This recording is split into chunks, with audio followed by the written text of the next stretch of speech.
Driven. Service Chevrolet Cadillac, a legacy you can trust since 1972.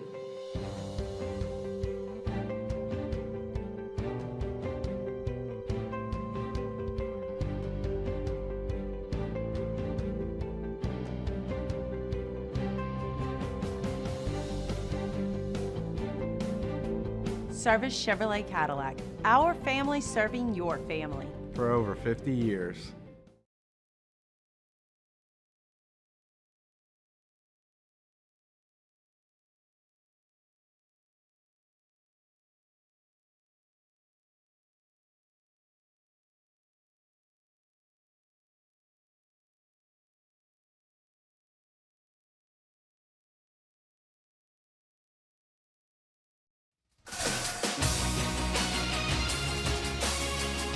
NBA season. Phoenix fired Mike Budenholzer after missing the NBA playoffs and play-in tournament with the largest payroll in league history. Sources said he had issues connecting with the locker room this season. He has $40 million remaining on his contract.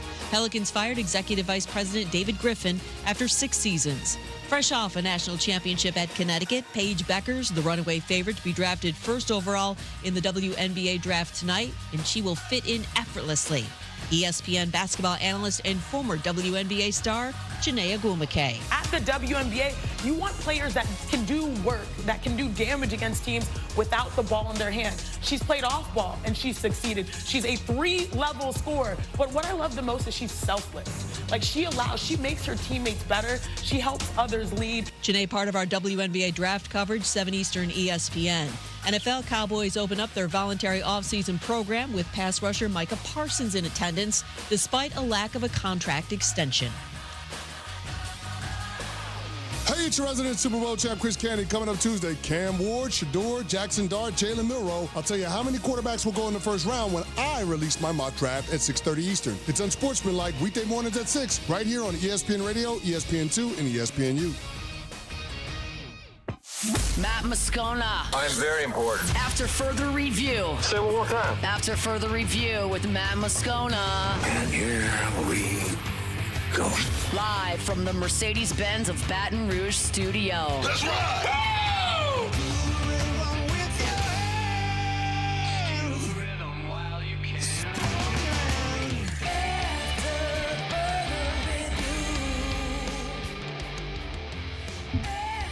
And off we go. Welcome aboard. Glad you're with us. It's AFR presented by Relief Windows. I'm Matt. Love you, Matt. Paul O'Neill. They're chanting Paul O'Neill's name. You sure. And Mr. Toby Tomplay.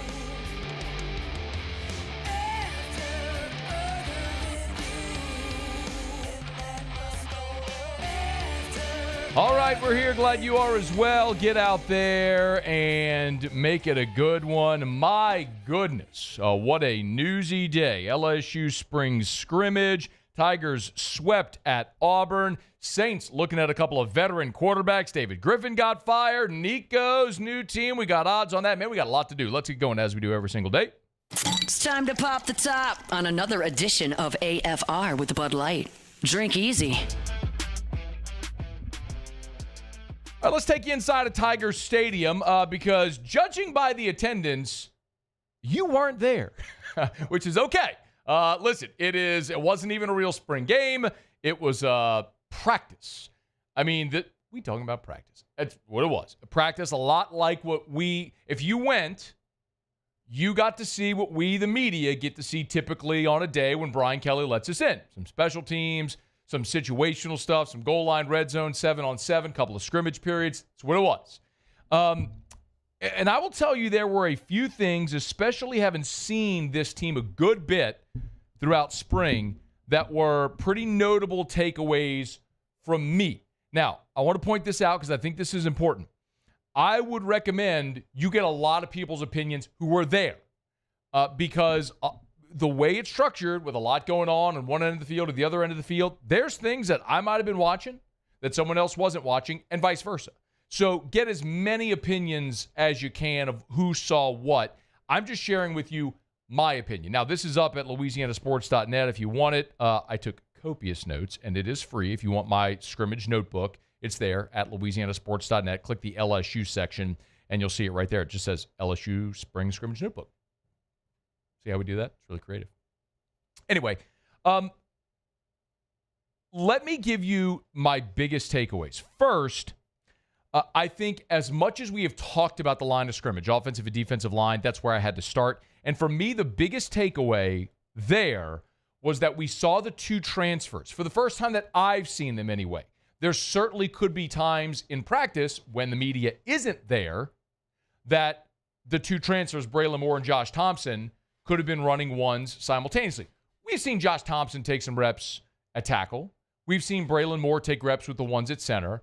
But what we saw on Saturday, for the first time I saw it anyway, was Braylon Moore at center, Josh Thompson at left guard. It was Paul Mabenga who came out. And I believe, this is just my opinion, and Brian Kelly after the practice talked about the offensive line, but this is just my opinion, that when they line up against Clemson on Labor Day weekend, that's how it's going to look from left to right. Adams, Thompson, Moore.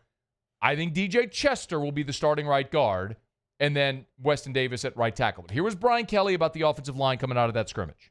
Well, I think we've made great progress in building versatility within the group. I think in one sense we've been clear that the mandate was not to go through the spring and name 5 guys. And so if we went in with that goal, we would not be anywhere near that.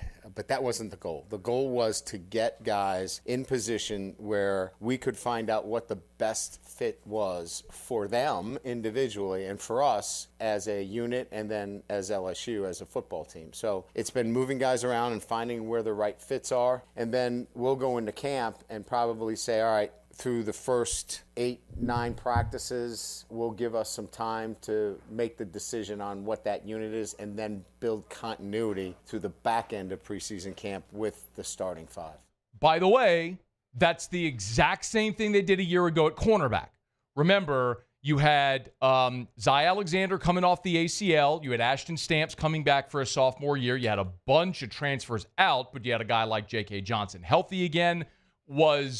Remember, they took Sage Ryan and moved him corner, safety. Like, that's what they did in spring and then also in fall camp for the first 2 weeks. And then when they got into preps for USC, boom, all right, you're at your spot. Now we're getting ready for a game. So I believe him when he's talking about that timeline. But spring is a great opportunity to know what the pole position is going to be when they get to fall camp. Now, on the other side, one of the things that highlighted the day was the defensive ends in particular. Jack Pyburn had a safety in one of the scrimmage sessions where the offense lined up deep in their own territory, right? Like they lined up at their own 1, their own 3, their own 5. So backed up against their own goal line. Pyburn had a safety. He had another sack in one of the team periods. Gabe Relaford, Jabari Butler had sacks. And you can look at that and say, well, that's a problem for your offensive line. My contention is those dudes are going to be a problem for everybody's offensive line. That's why you went in the portal and spent so much money to get Peyton and Pyburn and Butler, in addition to Gabe Relaford and all the other guys that you've been recruiting at that position. And Brian Kelly was very mindful of the impact that they've had. You've got mature players that have played a lot of football, and certainly that shows up. And it didn't just show up today for me. It showed up every day in practice. And I will say this, I mean, we were very, I would say, intentional about who we were looking for and the kind of personality. Those guys are great workers. They do it the right way off the field in this building. They are leaders, even in the sense of how they handle themselves amongst our football team, even though they've only been here since January. So these were really impactful players, not only from an edge standpoint in terms of what you see, but I can tell you from behind the scenes, they're very impactful as well. Remember, to that point, remember what Jack Pyburn said we had Jack Pyburn on the show after he signed with LSU in the portal, the Florida transfer. And he talked about why he wanted to come to LSU. Honestly, I was also looking for a coach that I felt like could develop parts of my game that I know need to be focused on. For instance, my pass rush. I'm an effective pass rusher, but I want to be an elite pass rusher. And in being an elite pass rusher, you have to have an elite coach that can turn you into the product that you want to be. And just off of Coach Baker and especially Coach Peoples' pedigree, they put a lot of guys into the league that they've developed, into higher round picks. So I saw it as potential to increase my stock and become a better player. Okay. Increase my stock, become a better player. Like, think about what Brian Kelly was saying. the type of person you were bringing in. These aren't just guys that were young guys coming in to take a check. These were veteran. Oh, they got paid. But these were veteran guys who wanted to win and wanted to improve for the draft. Yes, they wanted to get paid, no doubt. And they did. They all did. But you brought in dudes like Pyburne's a 3-year player at Florida. Patrick Payton's been playing his whole career at Florida State with 1 year to go. Jamari Butler's a super senior. These are veteran dudes that were coming here to make money, but also to improve, to win, and to improve for the next level. That, of course, benefits this team right now. This was Pyburne during his spring, like just a couple of weeks ago when he met with reporters. He said this. It's fun. I love football. You know, where else would I rather be? You know, especially now I get paid to play the game I love in college and get a great education at a great school and around amazing people and have all the best facilities. You know, why wouldn't you come to work and be happy? Why wouldn't you come to work and be happy? Come to work and be happy. I don't think he meant it in the sense like that, but yes, like just listen to the context when Brian Kelly talks about that. You got these great players at that position, but they bring all the other things too that you want. It wasn't just come in, get a check, and move on. A few other things. Caden Durham missed the spring practice with an ankle injury. Brian Kelly said it wasn't very severe, so Caleb Jackson took the reps with the 1s. Harlan Berry went with the 2s. Destin Hill also out. Brian Kelly said that was a little more of a severe ankle sprain, a high ankle sprain. He's probably done for the spring. But make no mistake, y'all, Destin Hill is the C.J. Daniels of this offense. He's the guy that's the physical wideout who, like, he's not going to be your leading receiver, but on 3rd and 6, you need someone to go over the middle and get you 7 yards. Destin Hill can be that guy. Every time we've seen them run short yardage drills, Destin Hill's the receiver in the game because they can even put him in the slot. He's going to crack down and block people and move bodies. He's a physical receiver. Unfortunate not to see him. Trey'Dez Green went down with injury. He got rolled up on during one of the scrimmage sessions. It was on a 2nd and 10 play when Caleb Jackson got stuffed on a 2-yard run. Green got rolled up on and then had to come off the field. But I asked Brian Kelly after. He said Trey'Dez is fine. So not a big deal there. The other thing that I thought was so impactful, the defense won the scrimmage sessions. And if you want, I have a full play-by-play, y'all, at LouisianaSports.net. I charted the play-by-play of the first team of the 11-on-11 scrimmage sessions, the 7-on-7, the goal line, the red zone. I charted the plays, so I got all that for you. It's at LouisianaSports.net. You can get it for free. But the thing that for me was the most impactful, when they went goal line, so the first team ran 6 goal line snaps. They scored on 5 of the 6. Now in the red zone, when they moved it back like to the 20, the defense won.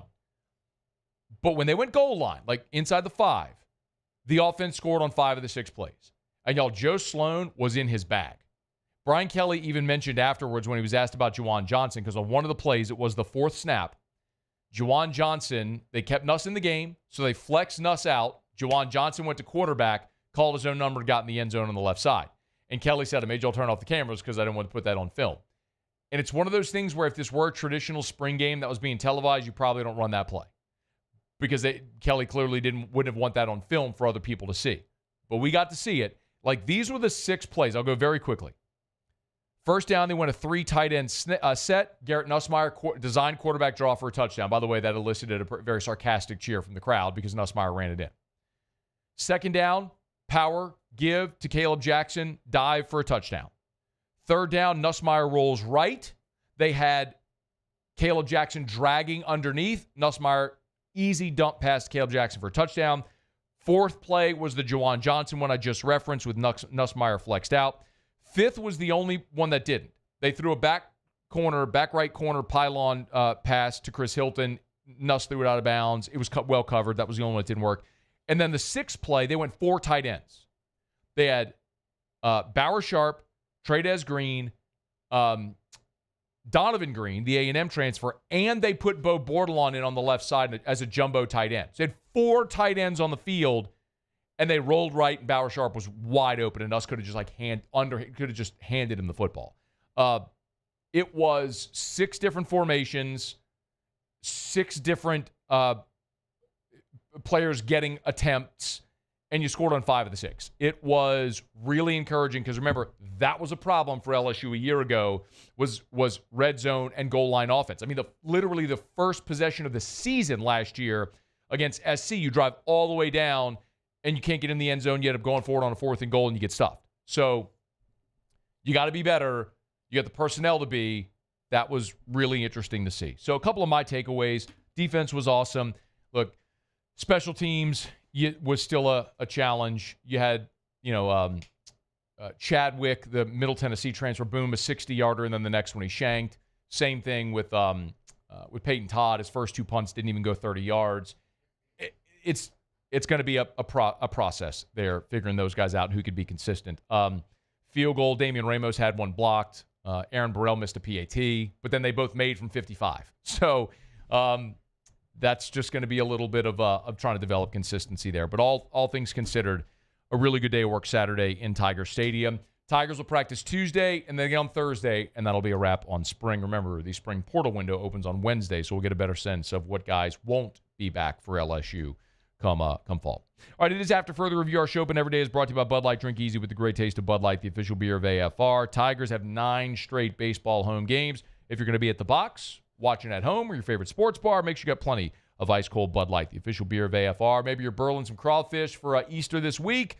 Make sure you got plenty of ice-cold Bud Light, the official beer of AFR. Nothing goes together like buds and boils. Bud Light, the official beer of AFR. Okay, quick break.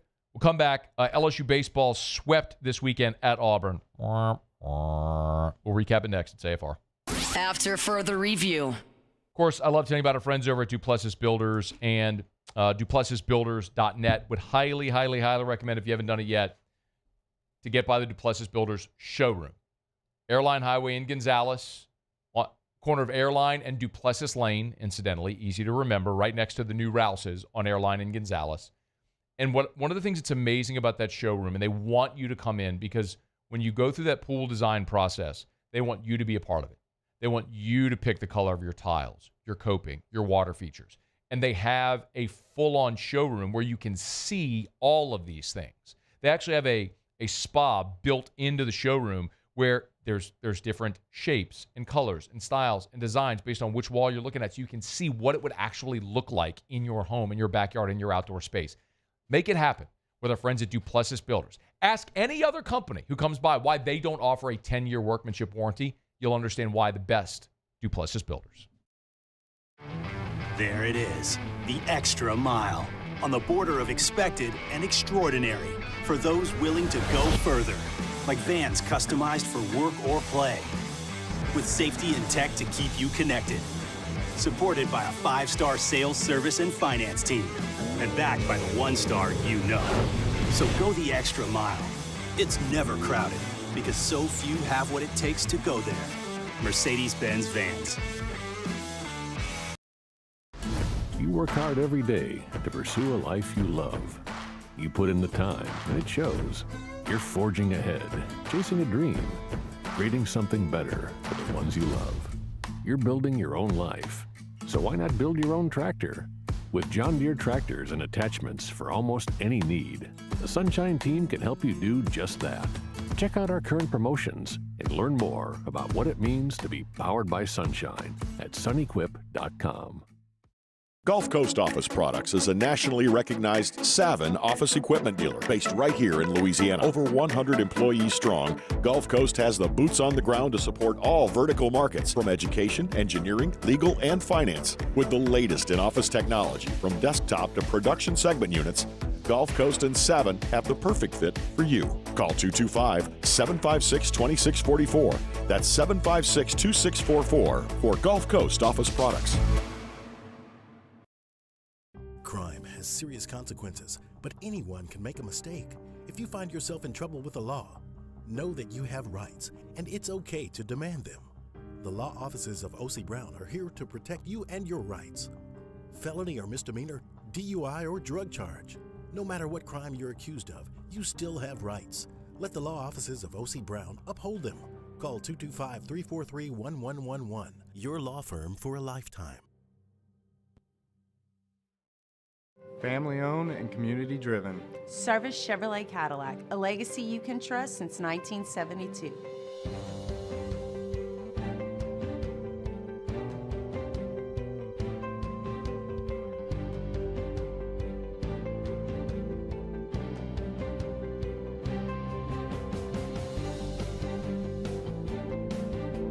Service Chevrolet Cadillac. Our family serving your family. For over 50 years.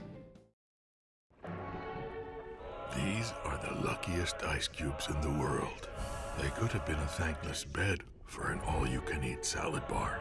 But instead, they've been called upon to cradle and cool a crisp, refreshing Dos Equis. Looks like the lucky just got luckier. After further review, presented by Relief Windows. Windows, doors, siding, and oh yeah, they also do interior shutters. He has it, and Auburn sweeps the Tigers out of the Plains this weekend. Final in Game 3, Auburn 3, LSU 2. Chris Blair on the call, LSU Sports Radio Network. I just got a message actually on Facebook from a guy named Ben who said, I've been listening to you for 10 years, and for you not to open the show with Kyren pisses me off. You lost me as a fan. Sucks, bro. I'll tell you this, Ben, and I can certainly appreciate your sentiments. I do have on the rundown to talk about Kyren at the top of hour 2. And there is no good way to handle that. Literally none. So if I wait to do it at 4 where I can distance myself from the start of the show, I'm going to piss you off. If I lead with it, so other people will feel a certain way. I use my judgment with how I put a show together, and I use the judgment of 15 years of sitting in this chair and unfortunately having to do things like when Wade Sims was tragically killed. There are terrible days, and there are really good days, and what I've learned is there is no blueprint for how to put that together. So I wanted to make sure I gave Kyren the time and space that I needed to talk about that, and that's straight up hour number 2. So I'll also tell you that I spent a good portion of my Sunday putting out content around that topic, both for LouisianaSports.net, for Locked on LSU, on my morning scone show. I haven't hidden from the topic at all, and I'm devastated by it. So I will get to it. And if that pisses you off, then I can't help the way that you feel, Ben. And maybe there's other people that feel like Ben does. But I am going to talk about it. I wanted to give myself space and time to do so.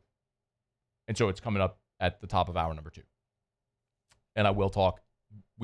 Muso and I spent some time today looking at different things that we wanted to approach with this, and some of the interviews we did with Kyren on the show. So it's coming. And if that pisses you off, I can't help the way you feel. But I'm not going to apologize for how I structured the show. I just know that on a day like this, there's no good way to do it. So I don't apologize at all. I'm getting to it in 38 minutes. I'm not in any way invalidating his feelings. I'm just saying there isn't a good way to do it. So if you feel that way as well, so be it. That's just the way you feel. And this is the way I feel. All right, LSU baseball. LSU baseball gets swept at Auburn. It's an incredibly frustrating weekend where you were outplayed and you were outcoached in all 3 games. I talk oftentimes about Jay Johnson being unconventional, and he is, and he's done it to a wildly successful record. He's won a national championship, and I think he will win more at LSU. This was one of those weekends where the buttons he pushed were the wrong buttons. I mean, we could look at, you go to Friday, the decision to start Ethan Fry against a righty, 0 for 4 with 2 Ks. You put Reeves in there to put the lefty in the lineup, 0 for 2 with a strikeout. Pearson went left. He was 1 for 3 with a walk. Probably a day where you should have had Jake Brown and right and Josh Pearson DHing, but you DH'd Fry. He went 0 for 4 with 2 Ks. It was the wrong decision. You can say that with the benefit of hindsight, fine, but that's That's counter to what you've done for the majority of this season. By the way, Ethan Fry right now in conference play is hitting 222.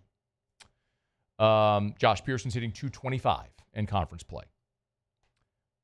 Your approach at the plate all weekend was atrocious. You swung at elevated pitches. You hit a bajillion fly balls. I don't even mind you hitting fly balls in that park if you hit them to the left. I mean, it is dimensionally the uniqueness of that field. It's 315 to left. Look at the first inning on Sunday. After Shores issued the walk, he gets a strikeout to start the game, then a 4-pitch walk. A 4-pitch strikeout, then a 4-pitch walk is how he starts the game. And then he gives up 2 doubles. Both of those doubles would have been fly ball outs at the box. They're doubles off the wall at that park with the short fence and the tall wall. Okay, then you know what your hitters need to do all weekend? Your righties need to be dead pull hitters, just mashing dents into that wall all weekend, either as long singles or as doubles. That's what you need to do. Instead, you hit lazy fly balls all weekend on elevated pitches, or you swung and missed against elevated pitches. Your approach was awful. And that part of that's coaching, part of that's execution. Jay was asked about it, was it Saturday? He was, how do you fix the offensive issues? Here's what he said. I think, anytime, you go through a little bit of a struggle, simplifying is a good thing, and that's what we're going to try to do. We need to hit fastballs in the zone. We need to hit them on a line. Yep, you didn't. You didn't hit fastballs in the zone. You didn't hit them on a line. You elevated everything. He also talked about getting out-executed this weekend. We've gotten out-executed, for 2 days. To give Auburn credit, it's a big home run that they hit. I don't think there were easy plays that we didn't make in the outfield, but I feel like if we come up with those 2 catches, it's probably a little bit different game. I thought we pitched well. Some of the at-bats, we did hit the ball hard with runners on base, but I think we've done a great job of creating our own fortune here in 2025, but we have not this weekend. He talked about the plays. One was Curiel in left. One was Pearson in right. Again, I don't know why Pearson's in right field. I believe, I've said this is not reactionary to this weekend. I've said all year, Jake Brown would be in my lineup every day. I get it. For all of you going to say you don't know ball, sure, I don't know ball. Next game I coach will be the first game I coach. It's my job to give you opinions. Brown's a 5-tool guy. He's a future big leaguer. He should be in the lineup every day. This shouldn't even be arguable. At the big inning they had against Ianson, Curiel misplayed a ball in left. Pearson couldn't get to a ball in right, and that ended up causing a big inning when you would have been out of it back in the dugout. I don't know if you win the game, but it's what it is. You had opportunities all weekend. You got outplayed. You got outcoached. It's just the way that the weekend went. It's so far in the rearview mirror now, I don't think anybody's necessarily talking about it, but I know there was a conversation about Anderson coming off the 135 pitches. He was fine. His velocity was fine. His command was great. The 2 RBI double that Frelick got was a great pitch. Even Jay Johnson said on the TV broadcast, I don't know how he hit it. It was just a great piece of hitting on a great pitch. Tip your cap to Frelick on that one. And then the big inning, the 4-run fifth that they got, Reeves had an E5. There was a bloop in the shallow right. It wasn't like they were just peppering the baseball. You should have been out of that inning. But, again, you had Reeves at third base. He committed another error. Braswell's a better defensive third baseman. You had some bad baseball fortune with the bloop in the shallow right. Again, it was just an insanely frustrating weekend. The good news is your bullpen was excellent. It's the one thing we've looked at. Listen, this isn't a Chicken Little thing. We'll talk big picture, which is still really good for this team right now. Your bullpen was excellent. We keep waiting for the bullpen to come along outside of Cowan and Evans. Cowan and Evans were awesome on Sunday. They gave you 6 innings of shutout baseball. Struck out 2, walked just 1. But Friday, 3 2/3 of 2-run ball, 5 strikeouts, 1 walk. Saturday, 3 innings, no runs, 2 strikeouts, 1 walk. So over the weekend, over 3 games, your bullpen went 12 2/3, allowed 2 runs, 9 strikeouts, 3 walks. That'll play. I thought they were plenty good enough. And you didn't even see William Schmidt this weekend. You didn't see Jaden Newt this weekend. Your bullpen was good. Like that performance keeps showing up week in and week out. You're gonna be really happy by the end of the season. I know there's a lot of people who are gonna point out the weekend Jared Jones had, and it was bad. He was 1 of 13 with 6 strikeouts. But it was an awful weekend all the way around. You scored 8 runs in 3 games. You scored 8 runs in 3 games. Like, when you score 8 runs a game, and Jared Jones has a weekend like that, you forget about it. When you score 8 runs in 3 games, and your best hitter in the 2-hole continuously comes up in big spots and doesn't deliver, it magnifies it. I'm not worried about Jared Jones. He's awesome. He's gonna hit Every hitter ever has gone through it. I mean, Dylan Cruz is maybe the best position player we ever seen at LSU. He's batting like 115 right now with the Nationals. He just got sat down yesterday. Like, he's going to be fine.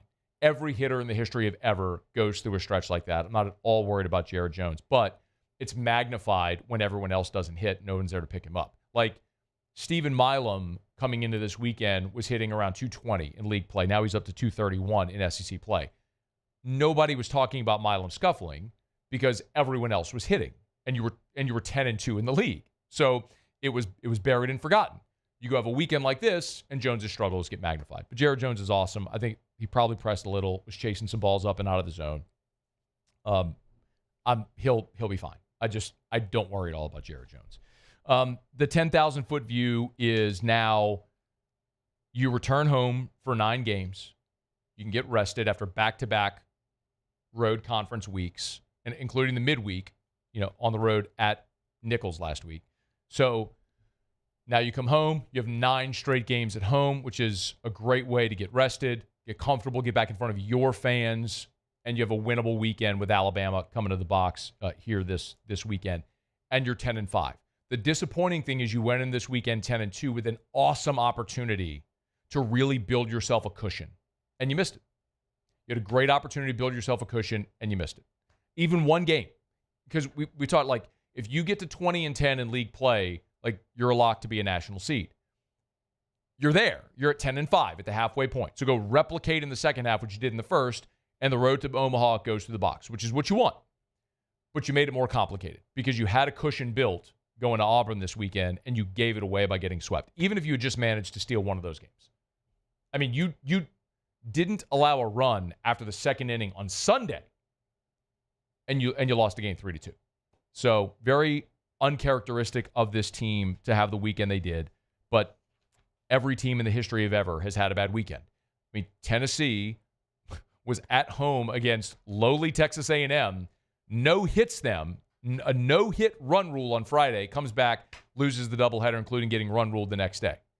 I mean, every team ever is going to have a bad weekend. So this was a bad weekend for LSU. Came at a not awesome time, but they'll have an opportunity this weekend. One of the great things about baseball, man. It's a large sample size. You take the averages, you just get back out there and you keep playing. Alabama this weekend.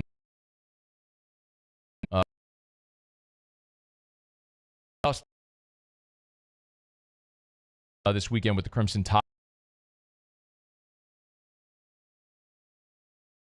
But it's not going to be. You got to make a trip to College Station. So you got Alabama this week, and then you're going to have Tennessee. You have your road trip to A&M. You have Arkansas coming here as well. So you got a gauntlet coming ahead, and you just gave away your cushion. So time to lock in and see if they can get right this week with Alabama coming in. All right, y'all, it's After Further Review. We're brought to you by Parrish Restoration. Kill mold, remove odor. Remember, it's that patented non-toxic dry fog treatment. Lots of different ways that they can help you with that application. If you're sick, you have sick people in your home or your office, it'll kill harmful pathogens, the disease-causing bacteria. Also, the odor-causing bacteria. Maybe you've got pet odor or smoke odor, whatever it may be, sweat odor. Maybe it's a gym, like a workout facility. You got that musty, like, sweat odor. Parrish can come in, spray their patented non-toxic dry fog. They'll let the fog dissipate. As soon as it dissipates, boom, you're back in free, clear, smelling awesome. It can do your vehicle as well. It's Parrish Restoration. Go to parrishrestoration.com. That's parrishrestoration.com.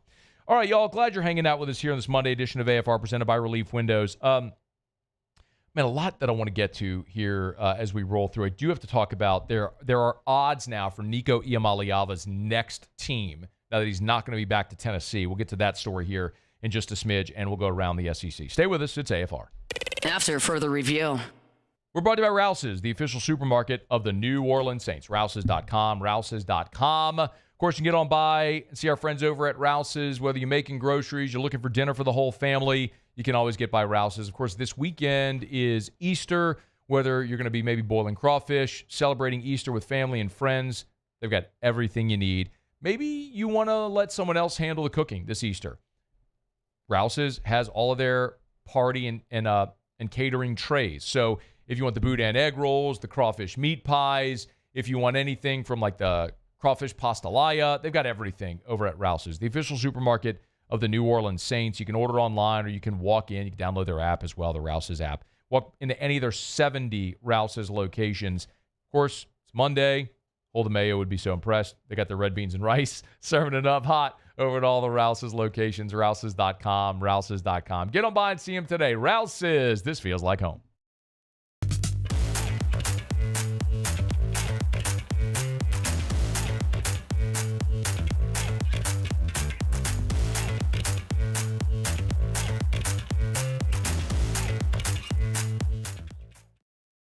Gulf Coast Bank and Trust is giving our customers the power to bank anywhere, anytime during this challenging event.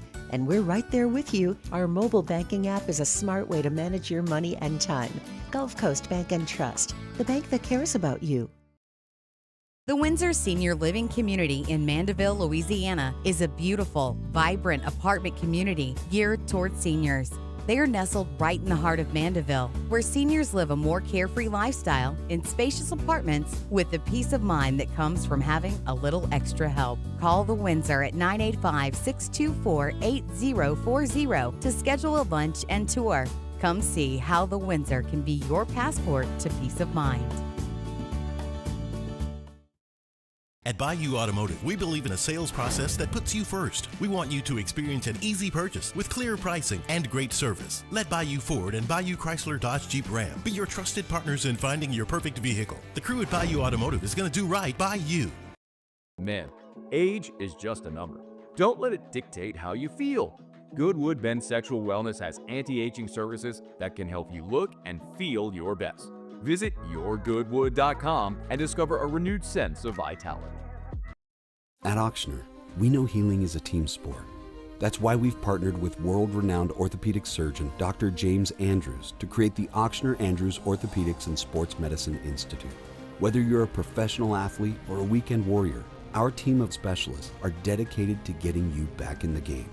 So whatever your reasons are for reaching your personal best, we've only got one: you. Ochsner Andrews Institute. Long live you.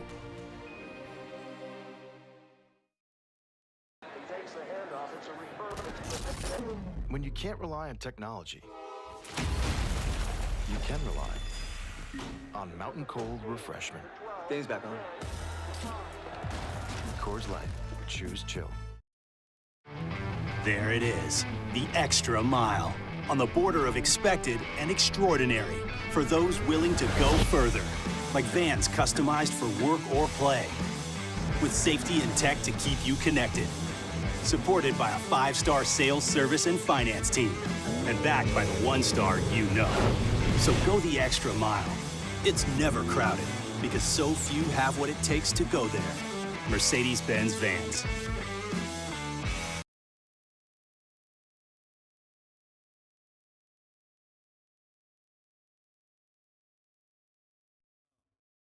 After further review, presented by Relief Windows. Windows, doors, siding, and oh yeah, they also do interior shutters.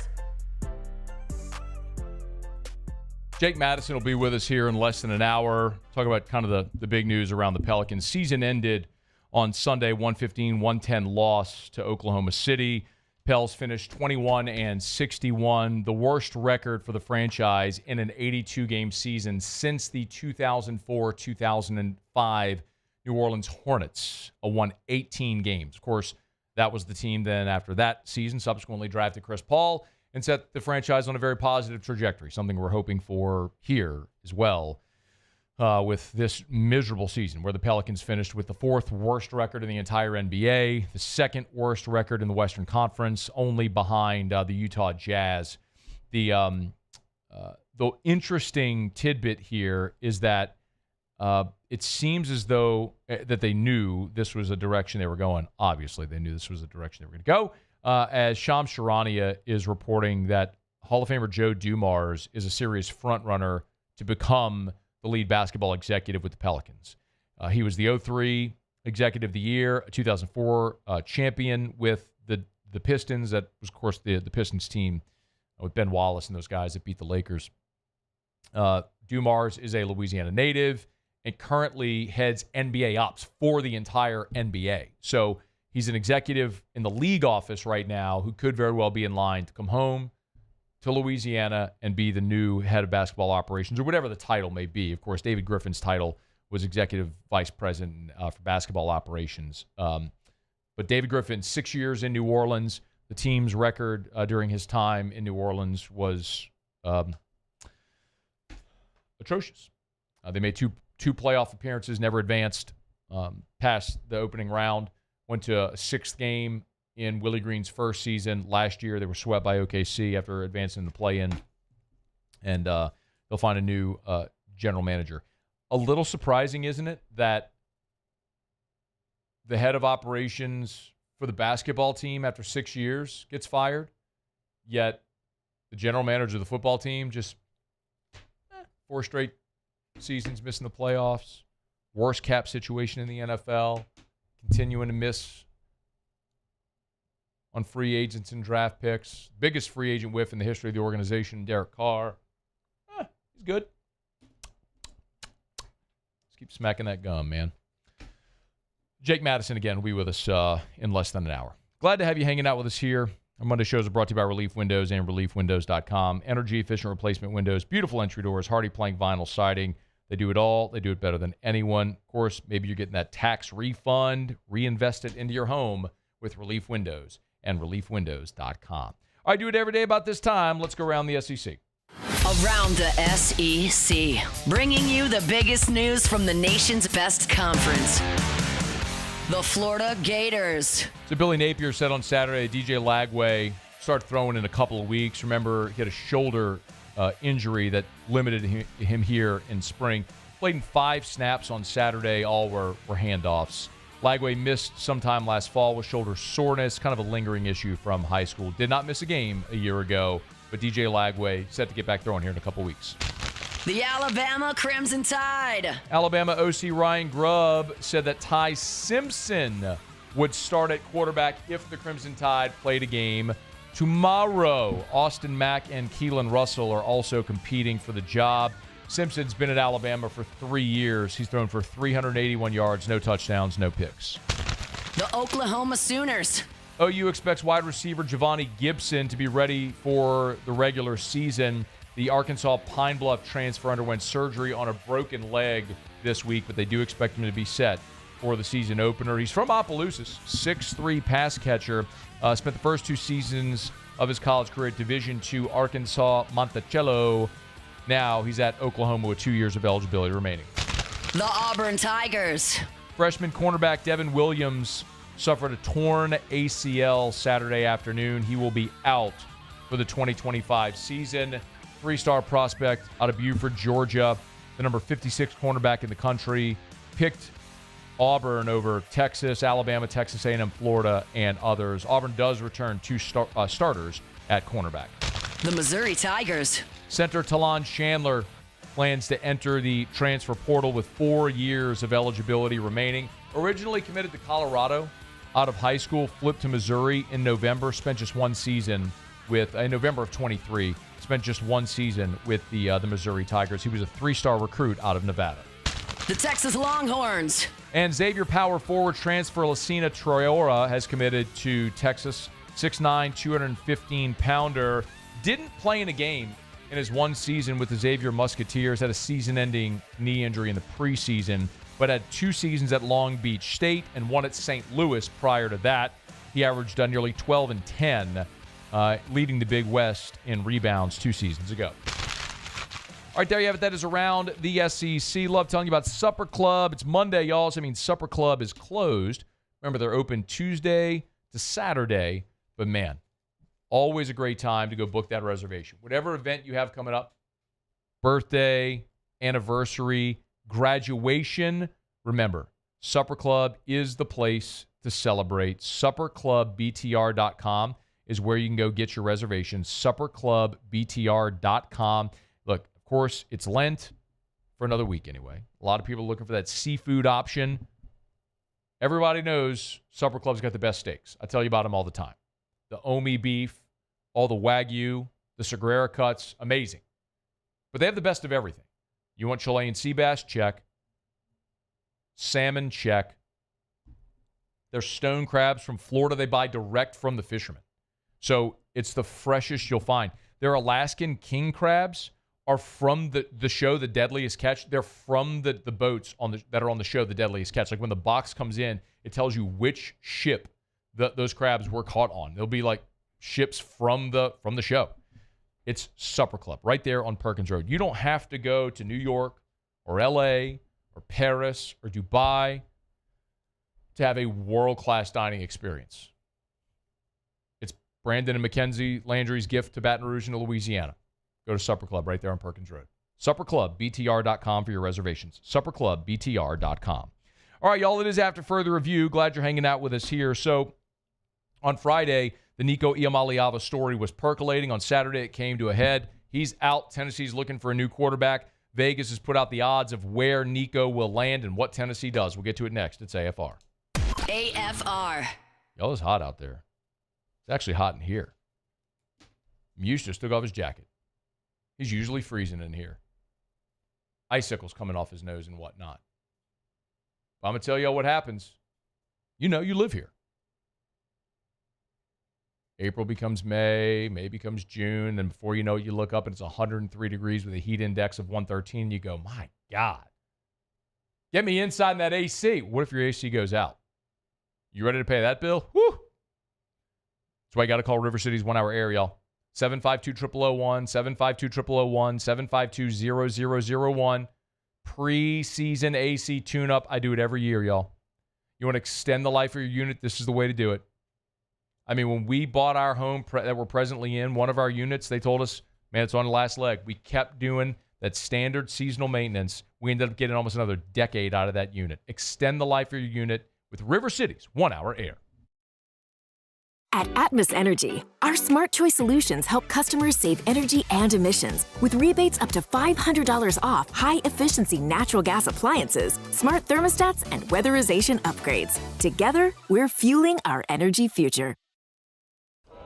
These ice cubes could have been a thankless bed for an all-you-can-eat salad bar.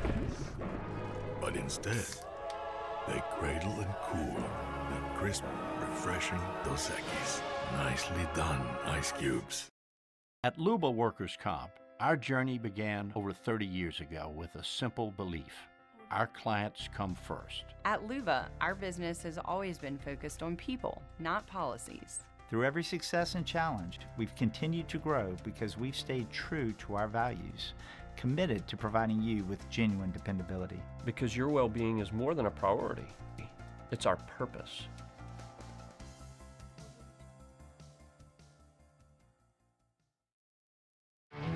There it is, the extra mile, on the border of expected and extraordinary for those willing to go further, like vans customized for work or play, with safety and tech to keep you connected, supported by a 5-star sales, service, and finance team, and backed by the 1-star you know. So go the extra mile.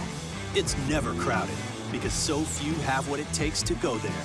Mercedes-Benz Vans. Baton Rouge's home for real rock. It's Eagle 98.1. Foo Fighters.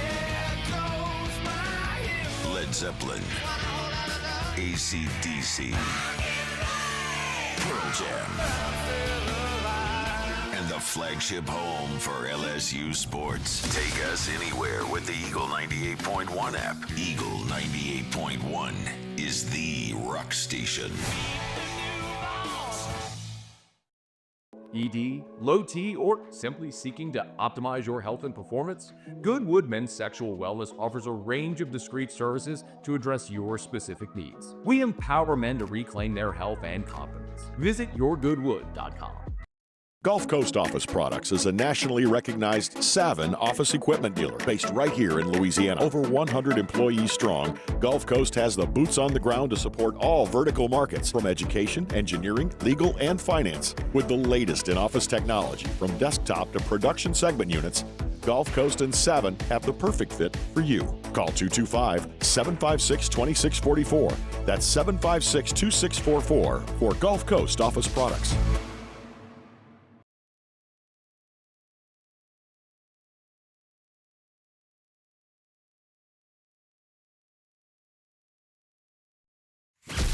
further review, presented by Relief Windows. Windows, doors, siding, and oh yeah, they also do interior shutters.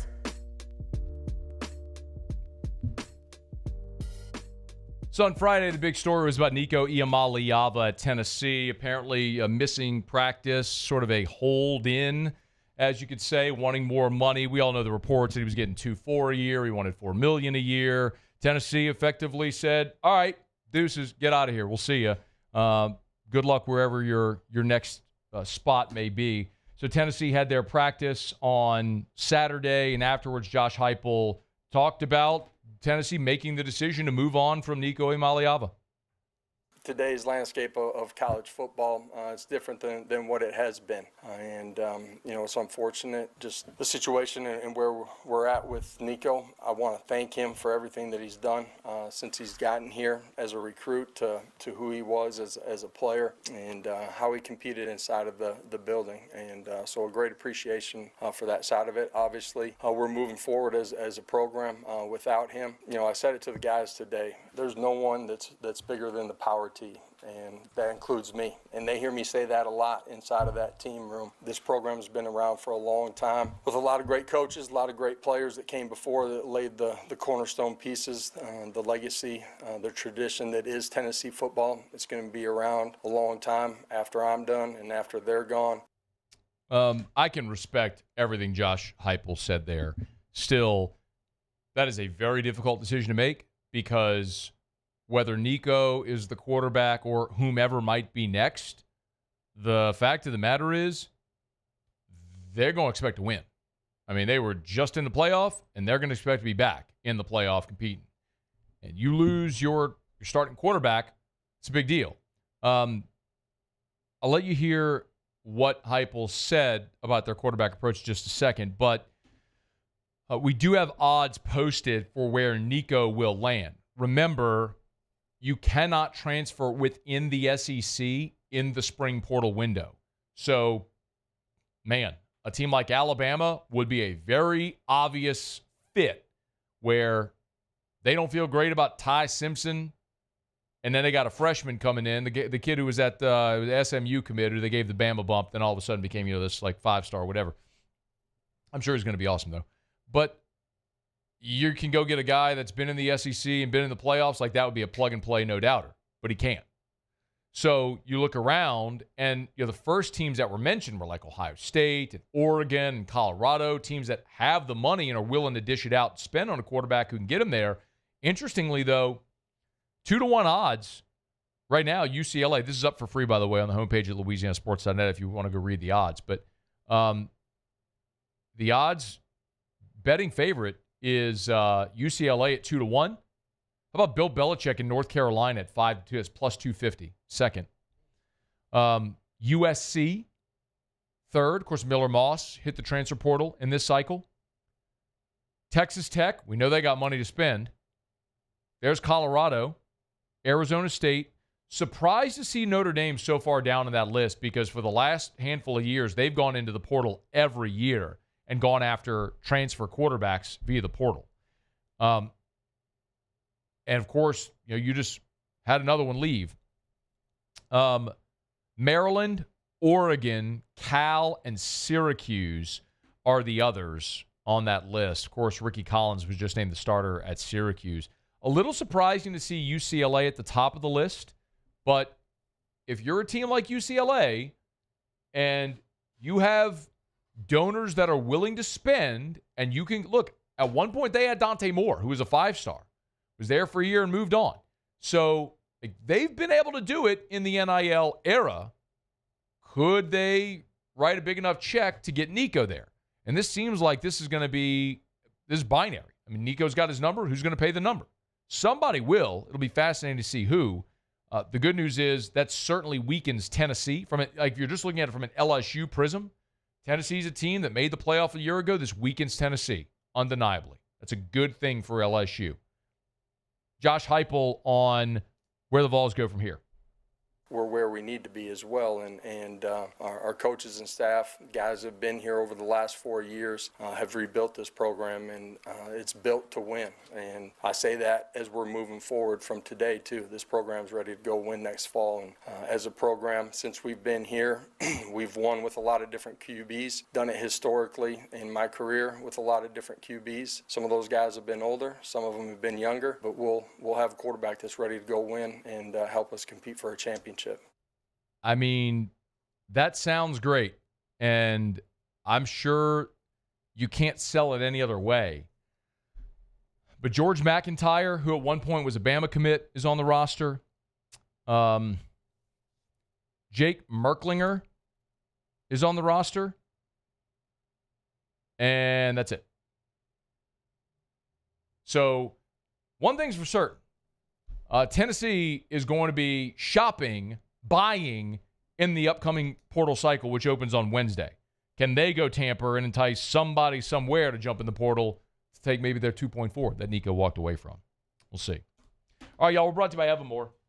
EVAMOR, Evermore.com. Got my bottle, drink Evermore every single day. I encourage you to do the same. Natural artesian water, better form of hydration, a healthier product, and a Louisiana product. Don't be fooled just because bottles in a water. This is a natural product, goes from that natural artesian well, piped straight into the bottle. Doesn't touch air until you take that first delicious sip. It's Evermore. Ask for it at local retailers or online at evermore.com. EVAMOR, evermore.com. Okay, y'all, hour number 2 as we talk about the tragic news from this weekend. AFR. Man, I always love telling you about the Williamson Eye Center. Dr. Blake Williamson, he's just the best. 924-2020, 924-2020. Let this be your push. Let this be your push. If you've thought about LASIK, you've heard people like me for years tell you LASIK is the best decision they ever made, best money they ever spent, wish they had done it years sooner. Now is the day to call the Williamson Eye Center. 924-2020, 924-2020. Yes, no matter your age or your refractive issue, they have a refractive procedure for you at the Williamson Eye Center. But they are a full care optical shop. So, for example, the location right there on Suma. You turn off from Bluebonnet in Baton Rouge. You turn right there on Suma. The first stop sign as you're heading toward the Baton Rouge General on the right, first 2 floors, that's the Williamson Eye Center. Annual eye exam. You can buy contacts or glasses, or you can have that refractive procedure so you can see 20/20. Call 924-2020.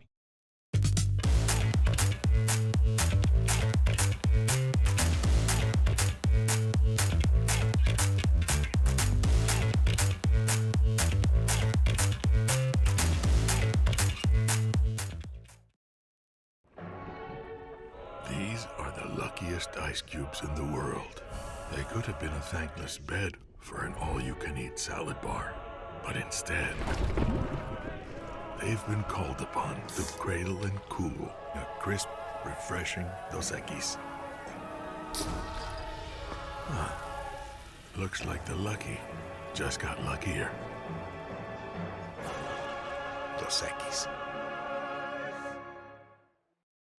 It's not just a game, it's a religion. You've got your team colors, team swag, and now your very own website. LouisianaSports.net. Everything LSU, Saints, and Pelicans. Sports on demand. In-depth coverage by sports writing pros with continuously updated news. And with the LouisianaSports.net newsletter, you get pinged directly with top trending stories. Best of all, now and always. No paywall. It's free. LouisianaSports.net. Powered by 104.5 ESPN Baton Rouge. Your home for Louisiana sports. Crime has serious consequences, but anyone can make a mistake. If you find yourself in trouble with the law, know that you have rights, and it's okay to demand them. The law offices of O.C. Brown are here to protect you and your rights. Felony or misdemeanor, DUI or drug charge. No matter what crime you're accused of, you still have rights. Let the law offices of O.C. Brown uphold them. Call 225-343-1111. Your law firm for a lifetime. At Auctioner, we know healing is a team sport. That's why we've partnered with world-renowned orthopedic surgeon Dr. James Andrews to create the Auctioner Andrews Orthopedics and Sports Medicine Institute. Whether you're a professional athlete or a weekend warrior, our team of specialists are dedicated to getting you back in the game. So whatever your reasons are for reaching your personal best, we've only got one. You. Auctioneer Andrews Institute. Long live you. At Bayou Automotive, we believe in a sales process that puts you first. We want you to experience an easy purchase with clear pricing and great service. Let Bayou Ford and Bayou Chrysler Dodge Jeep Ram be your trusted partners in finding your perfect vehicle. The crew at Bayou Automotive is going to do right by you. Men, age is just a number. Don't let it dictate how you feel. Goodwood Men's Sexual Wellness has anti-aging services that can help you look and feel your best. Visit yourgoodwood.com and discover a renewed sense of vitality.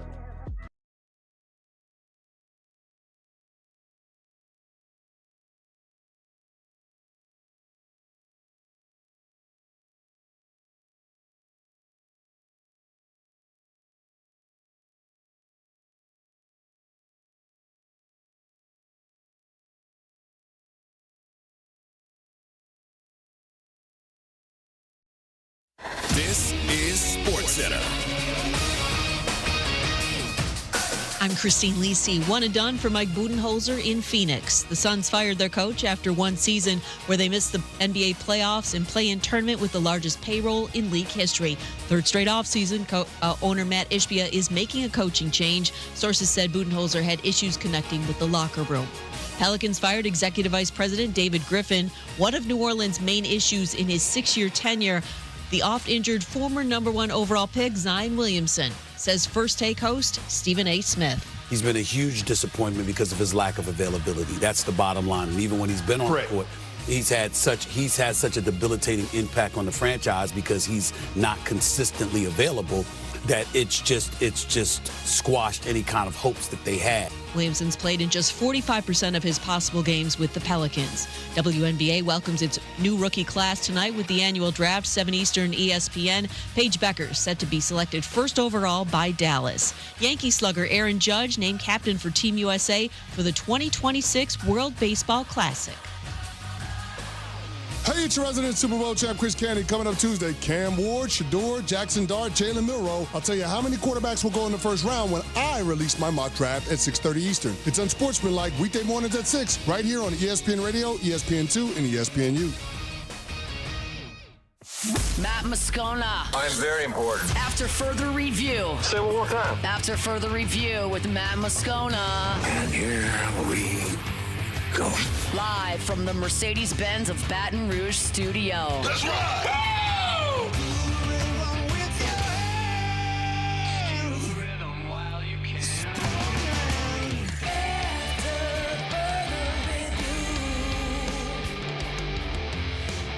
Hour 2, off we go. Welcome aboard. Glad you're with us. It's AFR presented by Relief Windows. I'm Matt.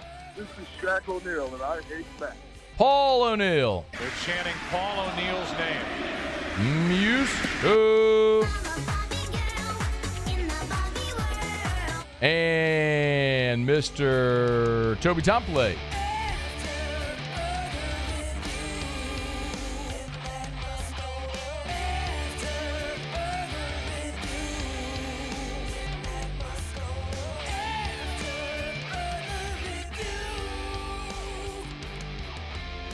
All right, we're here. Glad you are as well. Get out there and make it a good one. David Dellucci in 1 hour. Jake Madison coming up in 30 minutes from right now. As heard there in Sports Center. Pelicans have fired David Griffin. We'll get some reaction to Jake. And then also Joe Dumars appears to be the target for the Pelicans. What does that mean? Why does Willie Green keep his job? We'll talk about all that with Jake coming up at the bottom of this hour.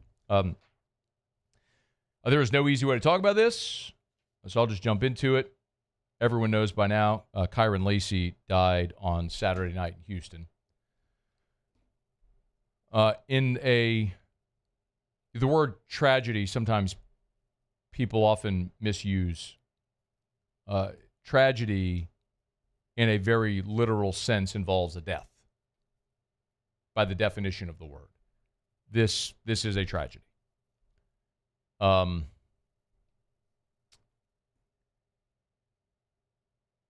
think everyone by now knows the circumstances that surrounded Kyren's death. For those that maybe don't, he was in Houston. According to the report from the Harris County Sheriff's Office, Kyren had gotten into an argument with his sister. He discharged a gun into the ground, sped off. She called authorities. Short time later, about 20 minutes or so, they identified his car. He tried to speed off. A chase ensued, and he ended up crashing the vehicle.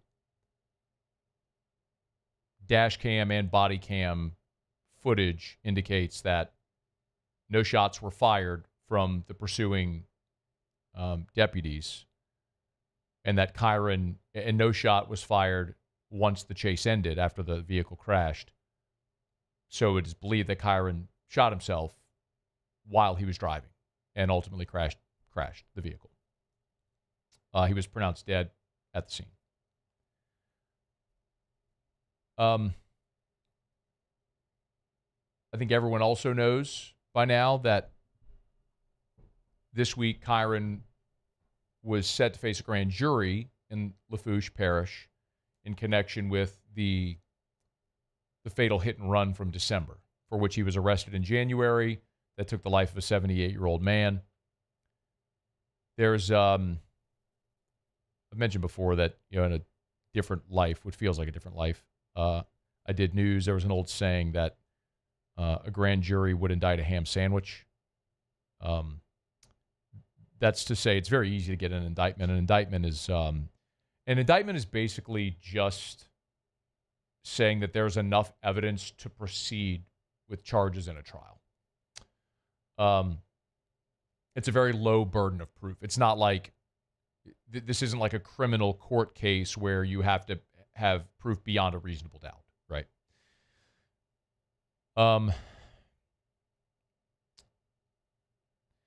I know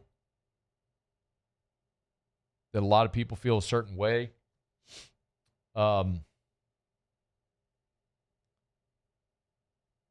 of the things I've heard are, well, there were victims in that case. What about their families? And the same thing I said when Kyren was first arrested in that case is the same thing I'll say now. Absolutely. That is tragic in and of itself. And if this had gone to trial and Kyren were found to be responsible, he would have been prosecuted, rightfully so. And it would have proven to be a very poor decision by a young person with tragic results, for which he would have paid the consequence. Doesn't mean he's a bad person. Doesn't mean he's a bad kid. It means he did something irresponsible at a young age that had tragic consequences. And those people have to go on without their loved one now forever, and that is an awful situation, and my sympathies and condolences are with them. That is true. Also true is that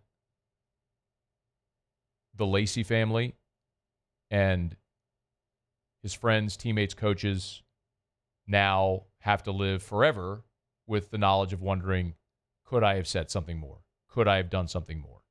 What else could I have done to prevent this? Because now they'll live the remainder of their lives without their loved one. Kenny Lacy, Kyren's dad, posted on Facebook on Sunday. He wrote, young parents, start talking to your kids at a very early age and make sure they're confident and comfortable confiding in you. Don't be cool with, I'm all right, or I'm good, when you know deep down something isn't right. Mental health is real, and for the most part, it's invisible. Don't ignore the signs, even if they may seem small. Our lives have changed forever, and this will never be okay. But God needed my baby more than he was needed here. This has to be the biggest pill our families have had to swallow, but I know the love and compassion in our families will get us through. This will never get easier, but we'll learn to live with it. Check on your kids' mental.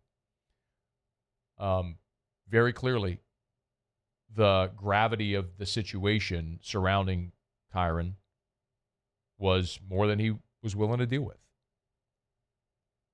So I'll repeat, both things can be true at the same time. I don't know, it is speculative for all of us to insinuate that Kyren went down this path because of the impending grand jury case that was coming this week. Don't know what prompted the argument yet between he and his sister. We'll, I'm sure, get those details eventually. But all of that is circumstantial. All of that is ancillary. The bottom line is a young person at 24 years old with tremendous potential is dead. That is a heavy reality for everyone to deal with. I can't sit here and tell you that I knew Kyren really well. I covered him for 3 years at LSU, and many of you probably know that part of one of his NIL deals that he had, the deliverables, was that he came on this show. So I did have an opportunity to have a lot of one-on-one, relatively good amount of one-on-one time with Kyren. One Sunday we went and did a sit-down, hour-long chat, he and I. And I'm a pretty good judge of character. I pride myself on that. Kyren Lacy wasn't a bad guy, y'all. He dealt with maturity issues that were very public. I mean, the first game of the season, he scores a touchdown against USC, does the shotgun celebration, gets flagged. LSU has to kick off. USC gets a short field, scores. Brian Kelly was, there was the video of Kyren on the sideline, apologetically pleading to Brian Kelly, and Kelly was upset about it, rightfully so. And then the Monday after that game, Brian Kelly talked about Kyren in that situation. It's kind of like the Kyren Lacy penalty. Kyren's working on his emotional control. If you were here, that young man, I love him because he's working on that every day. That wasn't like malice. That wasn't like it. It's just, he is such a high, strong young man that's all he works on. He's in the locker room saying, I need to maintain my emotional control. I need to maintain it. He is working so hard on that. That's why I was so angry. I was angry at the circumstances, because he's working on it. These aren't guys that are just like, I don't care. That doesn't matter to me. These guys are working so hard at it. That's why I want so much for them. With the context of the last 36 hours, that hits home even more. Kyren came on this show in the fall, and this was in September, and talked about the relationship he had with Brian Kelly. My guy, Coach Kelly, man, it's amazing because he literally transformed me as a player, not just on the field, but off the field. My mental has grown. It's not about me anymore. It's about the team. So he made me realize that I have to put the team first and everything else is going to come. So because when I always talk about the little details, I get that from Coach Kelly, because when you sit back and watch and really pay attention, the little details do show up. The little details that you think don't show up, they show up every single time. So when I talk about details, discipline, winning, because we all want to win. Coach Kelly always emphasizes win. What's important now? So that's how I go about it. Coach Kelly helped me tremendously. One of the things, certainly Kyren's greatest moment at LSU will be the overtime touchdown against Ole Miss. And he was on the show after that.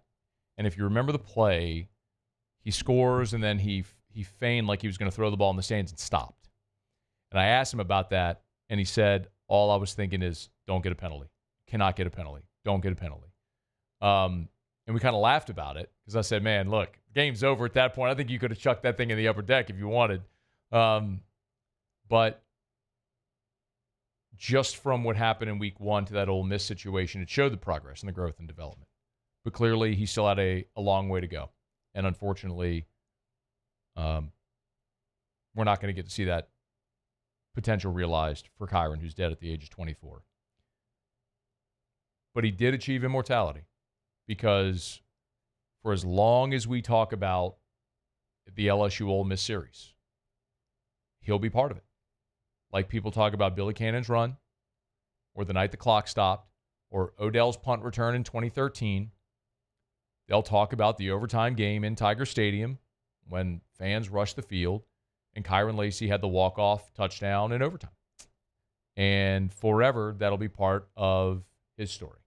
Here's the snap. Pump fake by Nussmeier. He's going to throw towards the end zone. Caught! Touchdown! Fighting Tigers! Tigers win! Tigers win! In the right corner of the end zone. 25-yard strike to Kyren Lacy. And the Tigers indeed walk it off here at Tigers Stadium with a 29-26 victory. I have a feeling we'll probably hear that a few more times in our lifetime. Condolences to Kyren Lacy's family, teammates, coaches, friends, those who knew and loved him, and may he rest in peace. It's AFR. AFR. Kind of awkward, but obligated here. We're brought to you by the Renaissance Hotel, the Watermark Hotel, two amazing hotel properties, Watermark Downtown, Renaissance Southtown. Of course, we'll talk about football Tigers whenever they have a home game, like that game last October against Ole Miss. The Friday before each home game, you know where they are, at Renaissance Baton Rouge. So, like I'm fond of saying, if Renaissance Baton Rouge can host the entire LSU football program, not only enough guest rooms for the whole team, coaching staff, everybody, but also meeting space. You know, the grand ballroom is converted into the dining area for the entire team to have their team meals. Smaller rooms are broken down for the positional breakout rooms, the cornerbacks, the receivers, the defensive backs, the offensive line, etc. No matter what type of event you have, fundraiser, an awards banquet, any type of event, they'd love to host you at Renaissance Baton Rouge. So call Allison Crump today over at Renaissance Baton Rouge. Gulf Coast Bank and Trust is giving our customers the power to bank anywhere, anytime during this challenging event. And we're right there with you. Our mobile banking app is a smart way to manage your money and time. Gulf Coast Bank and Trust, the bank that cares about you. ED, low T, or simply seeking to optimize your health and performance? Goodwood Men's Sexual Wellness offers a range of discreet services to address your specific needs. We empower men to reclaim their health and confidence. Visit yourgoodwood.com. At Bayou Automotive, we believe in a sales process that puts you first. We want you to experience an easy purchase with clear pricing and great service. Let Bayou Ford and Bayou Chrysler Dodge Jeep Ram be your trusted partners in finding your perfect vehicle. The crew at Bayou Automotive is going to do right by you.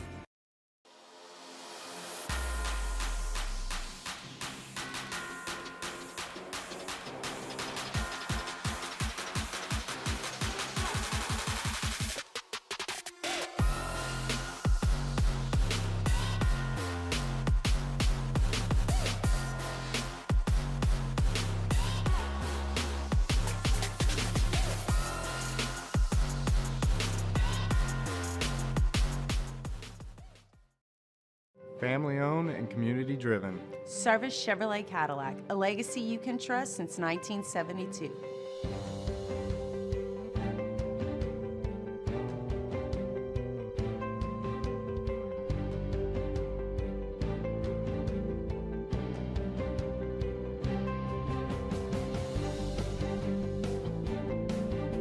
Service Chevrolet Cadillac, our family serving your family. For over 50 years. Gulf Coast Office Products is a nationally recognized Savin office equipment dealer based right here in Louisiana. Over 100 employees strong, Gulf Coast has the boots on the ground to support all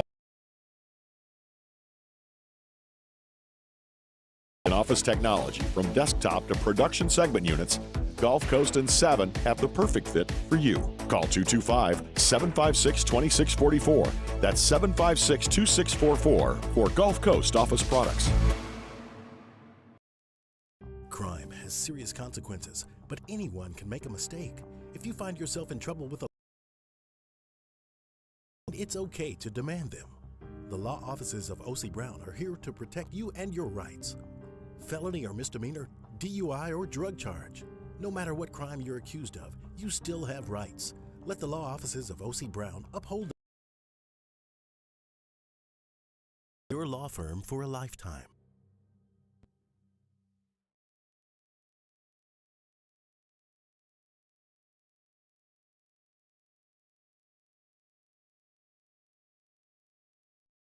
After further review, presented by Relief Windows. Windows, doors, siding, and oh yeah, they also do interior shutters.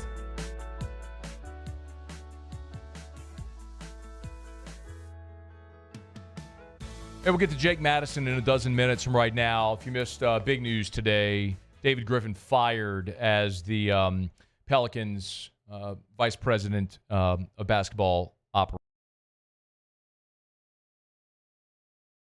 For a new, what amounts to a general manager. Fancy way of saying general manager. But Joe Dumars appears to be the guy at the top of the list. We'll get to that with Jake Madison here shortly.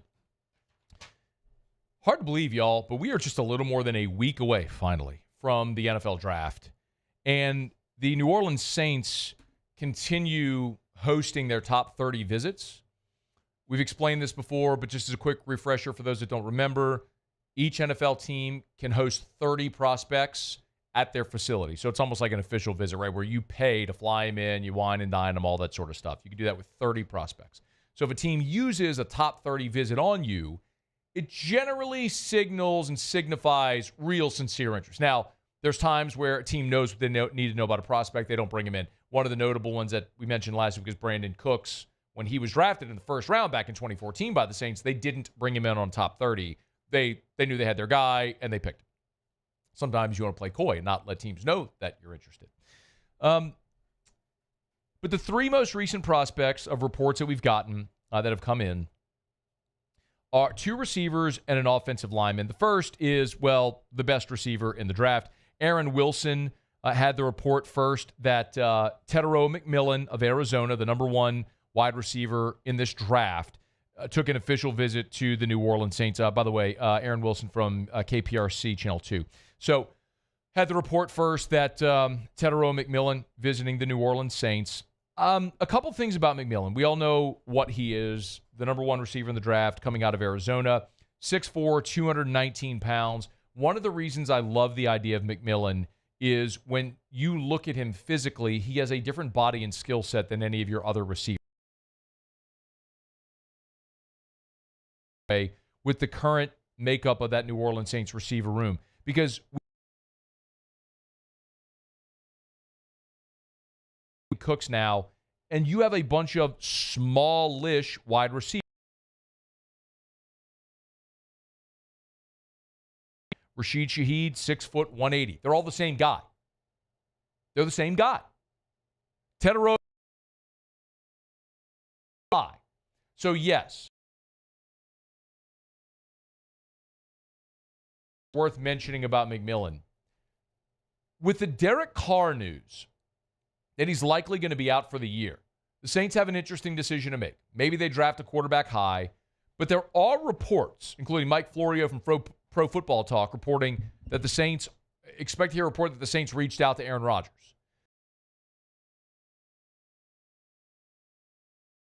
But a potential deal for Kirk Cousins. Or if the Falcons were to cut Kirk Cousins, maybe the Saints go make a pass at him. Okay, I got my feelings about those in and of themselves, but if you're trying to having a true legit number one like Tetairoa McMillan would certainly be more enticing. He wants to go somewhere where he can have success. Well, you add a guy like McMillan with Olave and Shaheed and Alvin Kamara, and you re-sign Juwan Johnson. More compelling that you have a stocked cupboard of offensive weapons where he could have some success. Just something to file away. The flip side of it is, why would you take a receiver at number 9 in what appears to be a very deep wide receiver draft class? And you could get great value with your second-round pick at number 40 or even in round 3. Like Trey Harris from Ole Miss, who was awesome before his hamstring injury this year, is a guy that you've seen mocked anywhere in mid, late second round or even into round 3. At 40 or in round 3, well, maybe it's you take the best available player at 9 and you get a great receiver in round 2. Just something to file away when thinking about how this may all play out. The other receiver that the New Orleans Saints brought in for one of the top 30s is Ty Felton. So Ty Felton is that he can flat out fly. Tony Pauline is the one who first had the bajillion pop-ups, which is why some of these websites are awful. One of the teams that hosted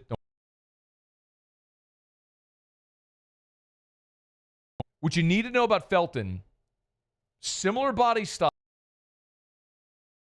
he and Cooks and Olave, he's 6'1", 183. Like, all these guys are basically the same. Out fly. He ran a 4. So went to the Senior Bowl and showed out. Of course, the Saints coaching staff was involved at the Senior Bowl. We know the Saints have a great affinity for players that play at the Senior Bowl, and Ty Felton was there. So, again, speed. That's Rashid Shaheed. Although Brandon Cooks is now 31 years old, coming off injury and reduced production, I don't know if he still has great speed. This is a great example of it. When you look at projection, guy who had 1,100 receiving yards last year, 96 catches for over 1,100 yards. He's been very durable as well. Super athlete, 39-inch vertical, 4.37 in the 40, broad jump 10 feet, shuttle 4.27. I mean, relative athletic score of 9.20. I'm telling you, you got the relative athletic score?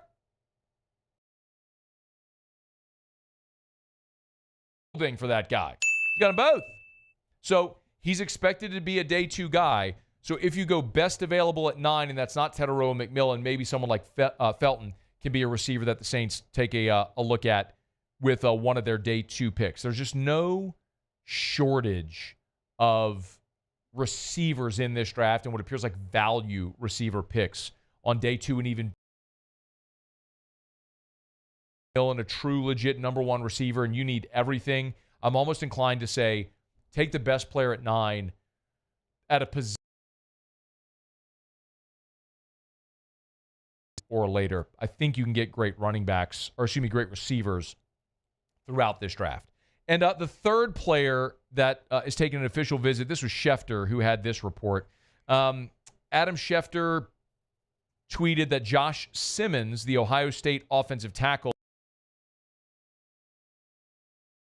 Monday, and then heading to visit Arizona and the Cardinals on Tuesday.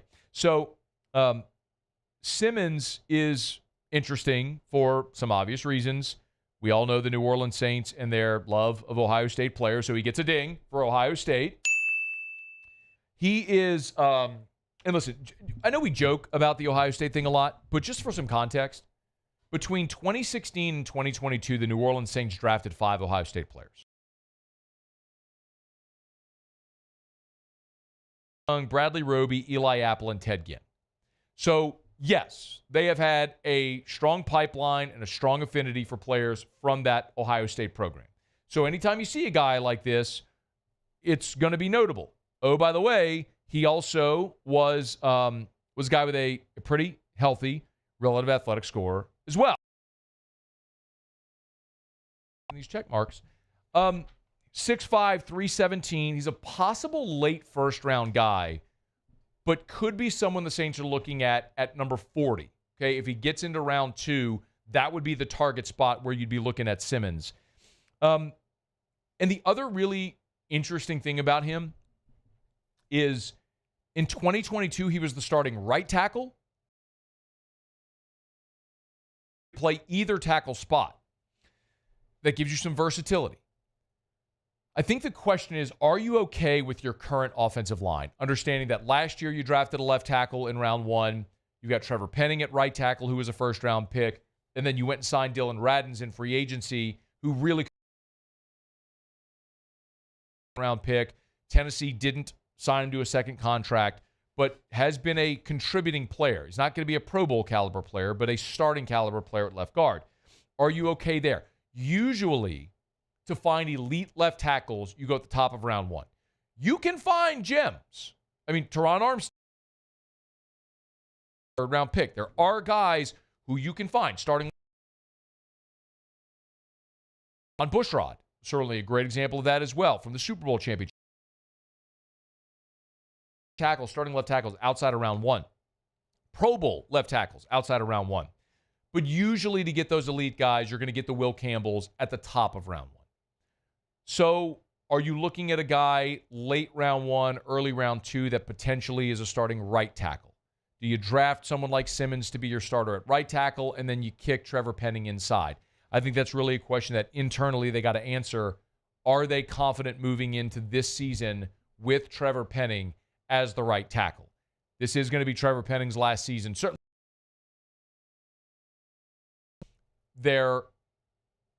this is his last year under contract. So, find him and someone like Simmons potentially, knowing that if you do re-sign Penning, maybe he can move inside or Simmons can play inside, a lot of different options. But a 6'5", 317-pound, played both sides of the line at tackle, athletic enough to play tackle. You could certainly kick him in and play guard if you needed to, but someone who you might find is in day two if and Ty Felton and Josh Simmons. We are a little more than a week away from the start of the NFL draft. Of course, we'll have it all covered for you here on AFR. All right, it's After Further Review. Thanks for being with us. We're brought to you by South Point Volkswagen and SouthPointVW.com. New answer. SouthPointVW.com. You can always get to the website, search new or certified pre-owned at SouthPointVW.com. You go to the website, you can always find the dealer specials there as well. If you're looking for a vehicle, you could search make, model, body, use tab. Every vehicle that's on the lot, it's all right there.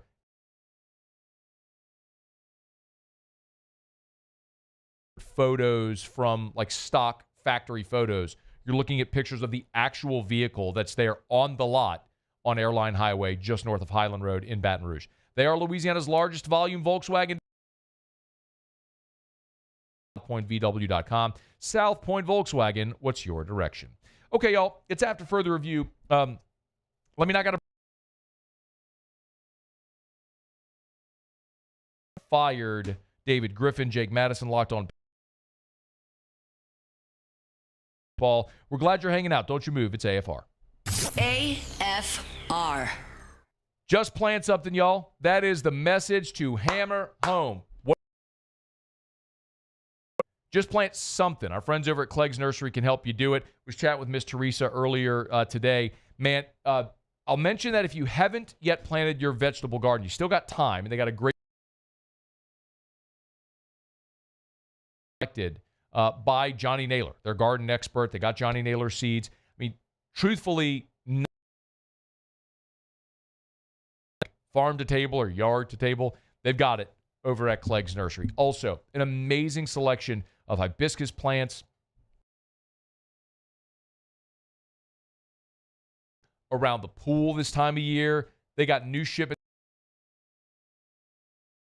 just arrived. Y'all, I'm telling you, it is easy in your landscape.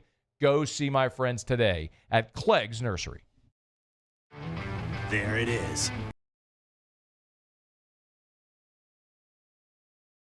Who's willing to go further, like vans customized for work or play, with safety and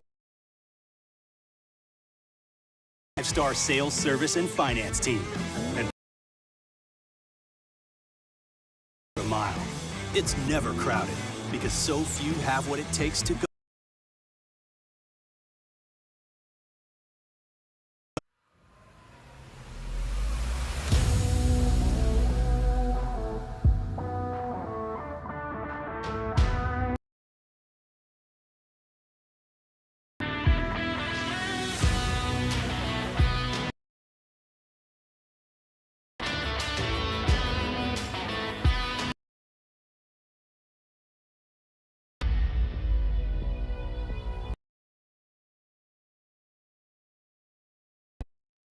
Family owned and community driven. Service Chevrolet Cadillac, a legacy you can.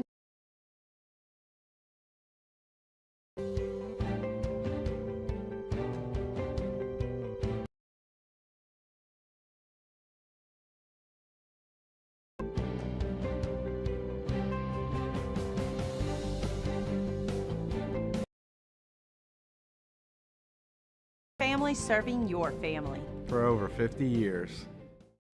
At Luba Workers' Comp, our journey began. At Luba, our business has always been focused on people, not policies. Through every success and challenge, we've continued to our values, committed.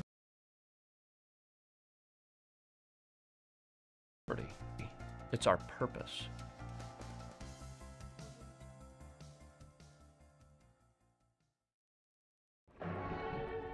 These are the luckiest ice cubes in the world.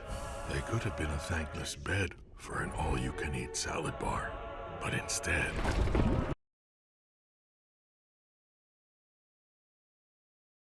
refreshing Dos Equis.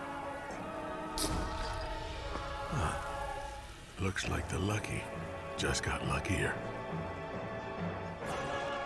Dos Equis. There it is, the extra mile, on the border of expected and extraordinary for those willing to go further, like vans customized for work or play, with safety and tech to keep you connected, supported by a 5-star sales, service, and finance team, and backed by the 1-star you know. So go the extra mile. It's never crowded, because so few have. After further review, presented by Relief Windows. Windows, doors, siding, and oh yeah, they also do interior shutters. As always, a big shout out to Brandon and Adrian Holly. Love being partnered and doing business with our friends over at Relief Windows, reliefwindows.com. Pelicans fired David Griffin on Monday, one day after the season ends, 21-61, the worst record for the New Orleans franchise since 2004. Netted him Chris Paul. Maybe there's good fortune in the future. And maybe I'll wake up tomorrow. Sat Nola Jake locked on Pels. How are you, dude? Happy to be on Talking Hoops with you. I appreciate you, man. Let's. Yeah, I think this felt like it was coming for a couple of weeks now as the Pelicans have had just a slog of a season that just hasn't been fun for anyone, whether it's people covering it, whether it's the fans and even the players, coaches, and front office and people associated with the team. And after a year like this, where in the Zion Williamson era, they just haven't been able to put it together for a variety of different reasons, it felt like they needed to do something big, whether that was firing Willie Green, whether that's making a move from David Griffin or Zion Williamson. You had to do something. And any sense of complacency or inaction really would have felt like ownership just doesn't care about this franchise, would have made it feel like failure, which this season was, even with the injuries in there, would have felt like that's acceptable here, and that's what the status quo is. So they needed to do something. And I think if you're looking at this from a top-down process, moving on from David Griffin is the correct move. Okay. Why is it the correct move and not Willie Green? So I think when you look at that, look at the Denver Nuggets and the Memphis Grizzlies over the past couple of weeks, both firing their head coaches, and both those head coaches were a little bit at odds with the front office. So when you're kind of looking at this again from a top-down process, you need organizational alignment, and that's something that was somewhat starting to lack here in New Orleans and certainly lacks in other places, and something you want to avoid more than anything here. And so when I've gone on the radio with you or other places, everyone kind of has been asking, like, will Willie Green have a job next season? Will he be fired? And I said, the question is not Willie Green. The question should be David Griffin, because I think they need to be a little bit linked together. And if you had fired Willie Green, kept David Griffin here and let him hire the next head coach, but then fired David Griffin in a year, all of a sudden you're out of that organizational alignment where a new GM or vice president of basketball operations is coming in and inheriting a coach that they're going to want to eventually fire and move on from. So if you do this from a top-down situation, you avoid that, I think, and you can bring in somebody new who should then move on from Willie Green and hire their own guy, and I think that's a better process than the reverse. Let me not miss that point. Are you suggesting that Willie Green could still be fired this offseason? I think so. I think, the rumors right now are Joe Dumars, and I'm sure we'll get to that in a second here, but it's going to come down to what level of what degree does ownership want to have a say in this sort of thing? And I think that would be a mistake. And right now it does feel like Willie Green might be back as the head coach of the New Orleans Pelicans next year as the choice of ownership, not necessarily as the choice of whoever is replacing David Griffin. And I think that's incorrect. And if they're to do this properly, you let that new person come in and make the decision on Willie Green, and maybe they keep him, maybe they don't, but that's their decision to make and own for setting the direction of the franchise. Let's Jake Madison is our guest. Get him on Twitter, X at NOLA Jake, Locked on Pelicans. Make sure you're subscribed to the podcast. What a great time to be subscribed, podcast or YouTube, Locked on Pelicans. Okay, so you mentioned alignment. It's a good word to use. We all knew, and everyone was aligned when David Griffin was hired, that he was hired effectively to trade Anthony Davis, right? What do you think at this point, after 6 years, David Griffin's legacy in New Orleans is? That's a great question, and I don't know, does he have a legacy here, right? Like, that's maybe the question. Variety of reasons, it just hasn't come together at all over these past 6 years. So I think you had someone who had a process, had a vision, tried to execute it, and it just kept constantly getting derailed. Some of it by his own mistakes, some of it by injuries to players, some of it by a lack of professionalism from Zion Williamson too. And so the legacy to me feels incomplete in a sense, right? If you're grading his tenure here, that's what it would be. But this is also a results-oriented business, and the results weren't good. And when you look at David Griffin, there were failures on his part to trade for the center that this team has needed for a couple of years now and to kind of make that one move that was going to make everything click. So in that sense, I think you could look at his legacy of not making the most of it, but he was also dealt a pretty bad hand with the lack of professionalism from Zion Williamson. It's so interesting, Jake, because at the time, Griff was really lauded for the AD trade. It felt like, you tell me if you disagree, but it felt like at the time the Pels won that trade. No, go ahead, please. Yeah. I think so. I think when you look at David Griffin, when they made that hire 6 years ago, that was a pretty impressive hire. Yes. That's someone who won an NBA championship in Cleveland and someone who had a pretty strong pedigree around the league. And that type of hire really felt like ownership. And I use that kind of as a catch-all term for a variety of people, right? But really Gail Benson there too. Felt like they were like, oh, we are serious about building a winner here in New Orleans with that kind of move. There was something that was ambitious about that hire, and I thought he had done a good job with some of the trades. The Drew Holiday trade, the Anthony Davis trade netted them a bunch in return. He did the no-brainer move of drafting Zion Williamson. No one was ever taking John Morant number one in that draft in any capacity. He did what he could, and they've done a good job of drafting. They've done a good job of dealing with some of these trades. Even though they held on to Brandon Ingram too long, I think, they got a pretty decent return for him this year, about as good as you could expect from that sort of thing. Those are the type of things you need in a small market here. And those are the type of things that you need to be really strong and to give yourself an edge. And to be frank with you, and we can get into this now, I'm worried they're going to lose a lot of that. David Griffin was not perfect. I think it's very valid to fire him. But I am very concerned about who's going to come in and replace him. Well, let's go there then. The report, I know from Shams, I think others probably, that Joe Dumars is at the front of the list. Get a thought there? Yeah, I have one word to describe that if that's what the hire is, and that is lazy. This would be the laziest hire the team could make, and this is the type of hire that should make fans very concerned about ownership and the long-term direction of this franchise. I want to mince no words about this one, that this would be a mistake, in my opinion. As I just mentioned, you've had David Griffin, who has drafted really well. Look at guys like Herb Jones, Trey Murphy III, and even some of the undrafted guys who have made an impact on this team, like Jose Alvarado. They even drafted Dyson Daniels, right? Though he's blossoming elsewhere. They made that pick and believed in that guy in the first place. When you look at Joe Dumars' tenure with the Detroit Pistons, when he ran them from 2001, I think, or 2000 to around 2014, the end of that tenure was really bad. That was an organization that did not invest in scouting, did not invest really into the draft, and it's kind of culminated, right? What he's known for, other than the picture of him holding two phones, which is just funny to me, is drafting Darko Milicic over guys like Dwayne Wade, Chris Bosh, and Carmelo Anthony, and that's a generational mistake that he made right there. And a small market team can't afford to skip on the pre-draft process, can't afford to not be active in scouting and trying to find the next gem that you can uncover, because you don't get big names in free agency, not that they really change names in the NBA at that kind of sense anymore.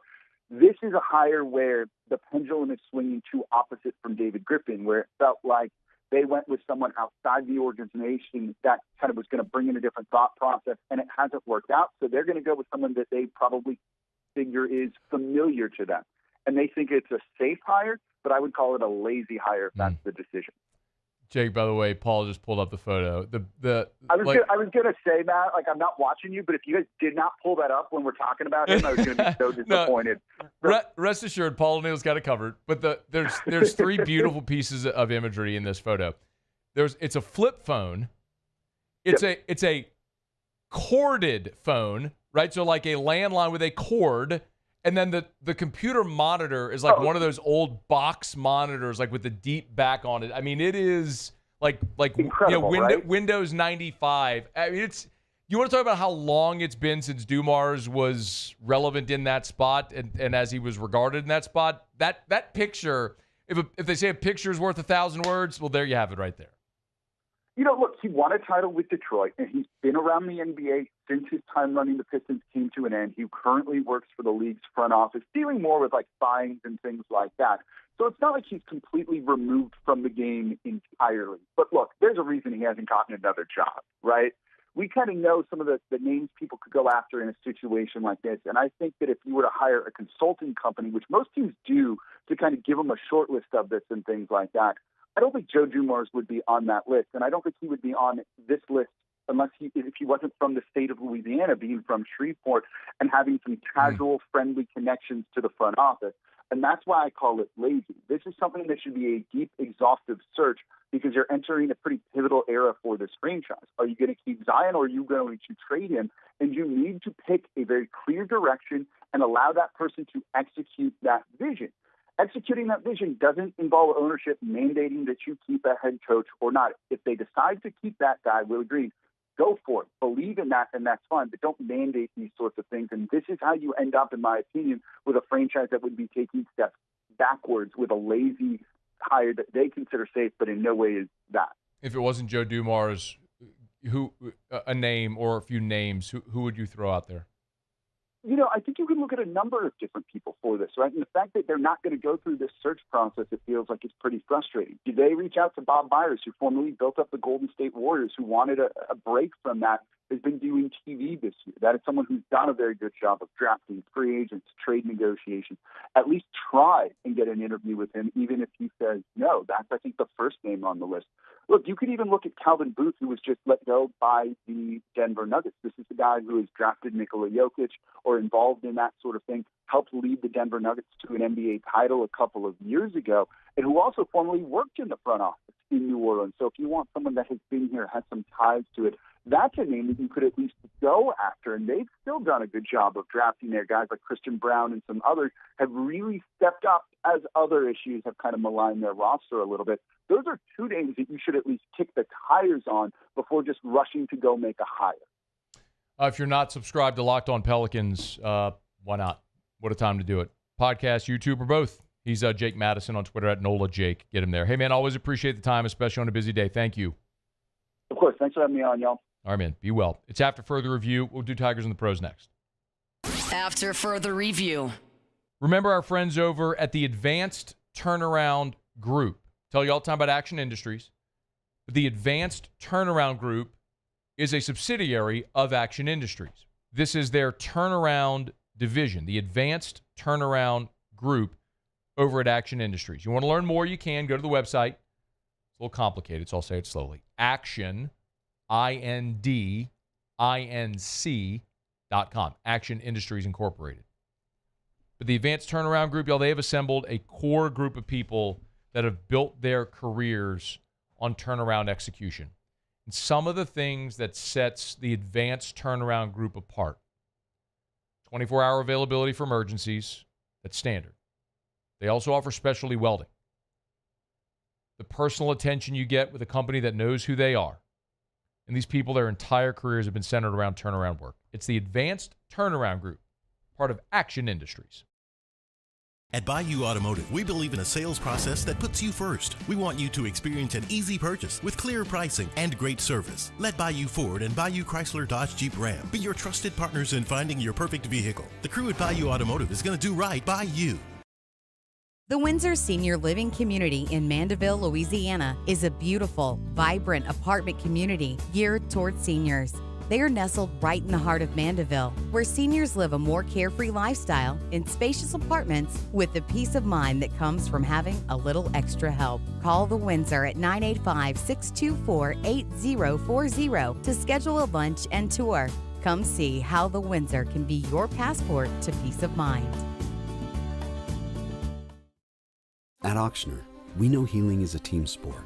That's why we've partnered with world-renowned orthopedic surgeon Dr. James Andrews to create the Auctioner Andrews Orthopedics and Sports Medicine Institute. Whether you're a professional athlete or a weekend warrior, our team of specialists are dedicated to getting you back in the game. So whatever your reasons are, Auctioner Andrews Institute. Long live you. Family owned and community driven. Service Chevrolet Cadillac, a legacy you can trust since 1972.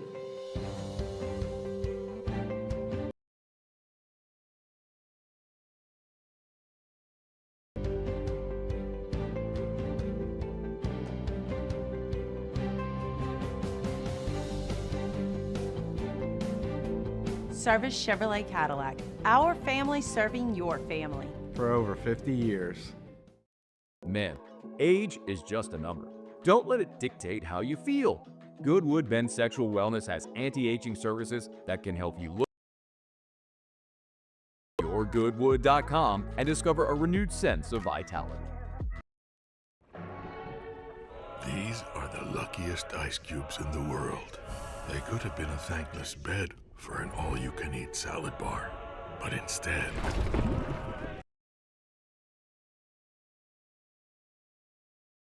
Refreshing Dos Equis. Looks like the lucky just got...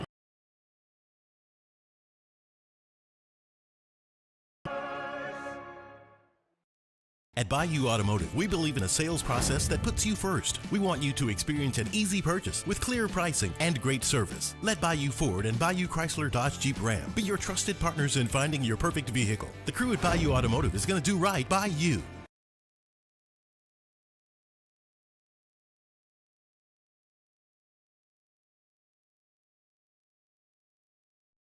After further review, presented by Relief Windows. Windows, doors, siding, and oh yeah, they also do interior shutters.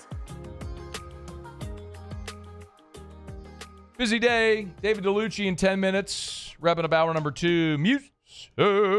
Tigers in the pros. Tigers in the pros. They still bleed purple and gold. They're just really rich now. And we begin with the big league debut of Cole Henry on Sunday. Cole recalled by the Washington Nationals over the weekend. This time got into a ball game. He pitched the 8th inning against the Marlins. Shutout baseball. Gave up a hit, punched out 2. How about 11 strikes out of 14 pitches? He is now the 88th former Tiger to play Major League Baseball. COVID robbed us of Cole Henry. And arm injuries, but both, yes. Yeah. That's one of the great what-ifs. Him and Jaden Hill. Can you imagine? Both of whom now have played Major League Baseball. Yeah. The Henry Jaden Hill, I know, was a little up and down here. But those two dudes at the front of a rotation? God, it could have been just so special. We got robbed of that. We did. But best of luck to them as they continue their baseball careers. It's great to see them have some success. Alex Bregman on Sunday turned in a 2-for-4 day, scored a run. Both of his hits were singles, but he's up to 290 so far on the season. How about Josh Smith? 1-for-4 on Sunday, but he's got 6 hits in his last 4 games. He's up to 342. Let's go. I know it's April, but maybe this time, don't snub him from the All-Star game that he so greatly deserved last year and is on that track again so far here in 2025. LFG. If you're looking for... NBD. Talakai. NBD. There you go. That's what we do. If you're looking for some baseball to watch tonight, might I suggest Nationals Pirates? Let's go. Paul Skeens is on the bump. Let's go. 1-1, 3.4 ERA, 20 punch-outs in 18 innings. He's looking to bounce back. A little bit of a rough spot for him a week ago. He'll get to face Dylan Cruz as well. Cruz is in the lineup at 8. Is it posted? Yep, posted. Okay, good. He's hitting 8th in the lineup, playing center field for the Nats. There it is. Here it is, Paulie. He really needs to get going. Don't know if that's going to happen against Paul Skeens. Cruz is hitting 116 on the young season. You'll get to see Skeens and Cruz face off tonight in the Berg. UFL action, some former Tigers. How about Tayshawn Bauer with the Houston Roughnecks? 3 stops, a sack, 2 TFLs on Sunday. Really solid outing for him. And then, of course... Are we going Tayshawn or Tashawn? What did we do when he was here? Tashawn. Tashawn? Let's go Tashawn. Did I say Tayshawn? You did. My bad. There was Tayshawn Prince. Might be. He played basketball at Kentucky. And then I think he was on that Joe Dumars Pistons team that won the title in 04. Was he really? I'm pretty sure he was. That's who he was talking to on the two Ben phones. Wallace. He was on one of the 2 Sean phones.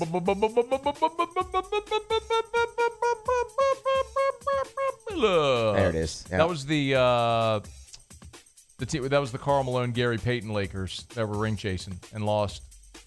Got punked by Ben Wallace and the Pistons. They did. He got every rebound that series. Really, really good. Got Pistons all the team. rebounds. Like awesome Pistons. All the team. rebounds. Brad. Oh. Punted twice on Sunday, 102 Or should yards. we say, let's go? Hey, mate. I might. 102 yards. Presented by Lee Michaels Fine Jewelry. I don't know if y'all looked at a calendar, but we are inching closer to Mother's Day. Gents, gifts for Mother's Day, make sure you get to Lee Michaels Fine Jewelry. LMFJ.com. They got a great mom on Mother's Day. So check it out and thrill her with the fine jewelry. No matter your budget, they've got something for you over at Lee Michaels Fine Jewelry. Sure to thrill mom this Mother's Day. LMFJ.com. LMFJ.com or any of their 9 locations. Back after Sports Center. Is giving our customers the power to bank anywhere, anytime during this challenging event. And we're right there with you. Our mobile banking app is a smart way to manage your money and the bank that cares about you. There it is, the extra mile, on the border of expected and extraordinary, for those willing to go further, like vans customized for work or play. 5-star sales, service, and finance team, and backed by the 1-star you know. So go the extra mile. It's never crowded, because so few have what it takes to go there. Mercedes-Benz Vans. Baton Rouge's home for real rock. It's Eagle 98.1. Foo Fighters.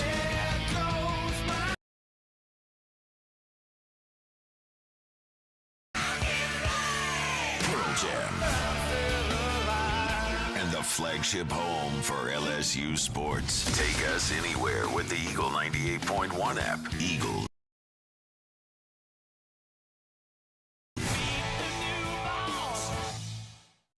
Gulf Coast Office Products is a nationally recognized Savin office equipment dealer based right here. The boots on the ground to support all in office technology, from desktop to production segment units. Gulf Coast and Savin have 44. That's 756-2644 for Gulf Coast Office.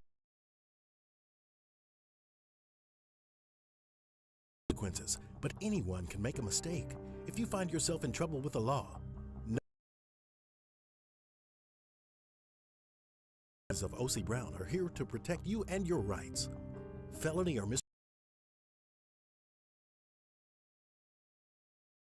rights. Let the law offices of O.C. Brown, your law firm for a lifetime. OT or simply seeking to optimize your health of discrete services to address your specific needs. Visit yourgoodwood.com. These ice cubes could have been a thankless bed for an all-you-can-eat salad. Cool, yet crisp, refreshing.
This is SportsCenter.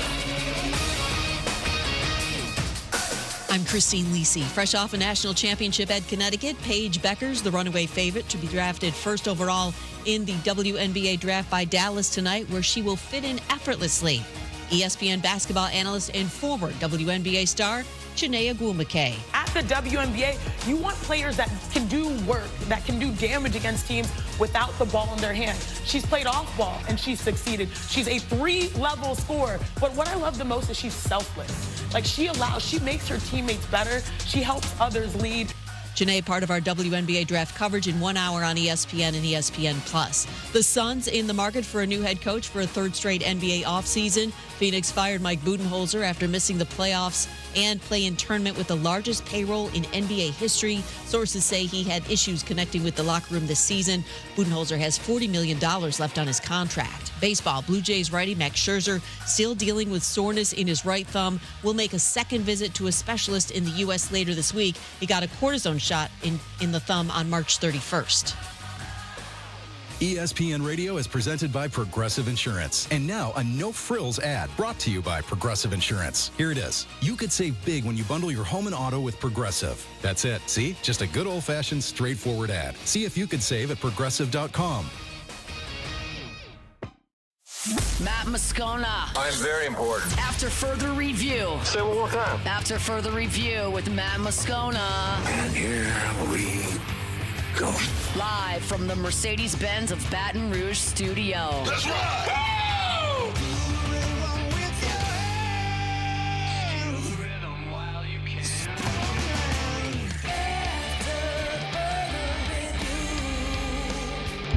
Hour 3, off we go. Welcome aboard. Glad you're with us.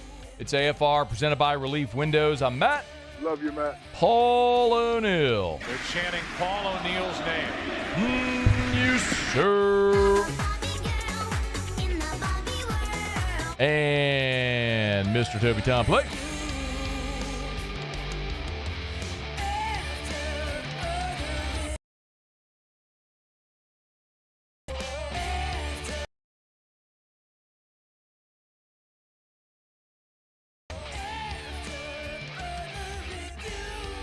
All right, we're here. Glad you are as well. 5 home with us. Could Kirk Cousins, New Orleans Saints, get into that in 15 minutes. Every Monday, hour 3, we talk a little SEC baseball with David Dellucci. Doing great. Thanks for having me, Matt. It's our pleasure. I usually try to get around the league before we come start.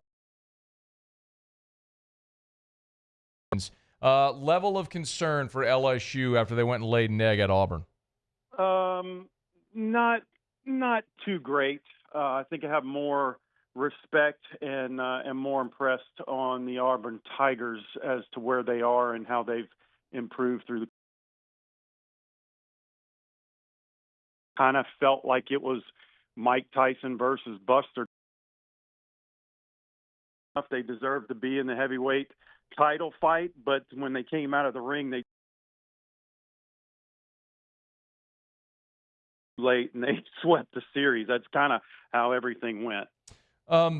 The Texas A&M Aggies also swept the series. Now, they did by the hardest. They had a freaking 10-run comeback, but they swept South Carolina, and don't look now, but here come the Aggies. Like, they were dead to rights. Now they're not. Give me a level of, like, if you have the cold and the hot meter, right? Where is A&M right now on that lifespan?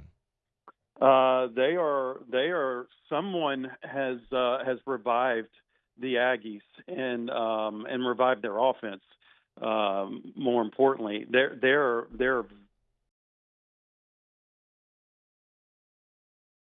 and based on some teams in the past, Ole Miss, national champs in 2022, were 5-10. Tennessee, College World Series, 5-10. LSU 3-12. And now all of a sudden you look at the Aggies, they're 6-9, and you're like, well, there is a path for them to get in the postseason. Yeah. And then they need to sweep Missouri, and they're in with 13 wins. Pitching staff has been The Saturday doubleheader after they were no hit and run ruled by Tennessee, all of a sudden they woke up and they've scored 8 turnaround, and they're a force to reckon with. Yeah. Speaking of sweeping Missouri, Missouri got swept this weekend by Florida because that's what everybody does. They sweep Missouri. So you can just go ahead and get a Sharpie and write those. I know you're not supposed to do that in baseball. Two biggest series of the weekend, of course, were Tennessee, Ole Miss, and then Georgia, Arkansas. Man, Ole Miss had a chance, Luch, in all 3 games. Give me a big give me a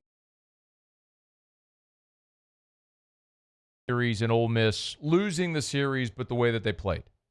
Both teams played like Omaha, California.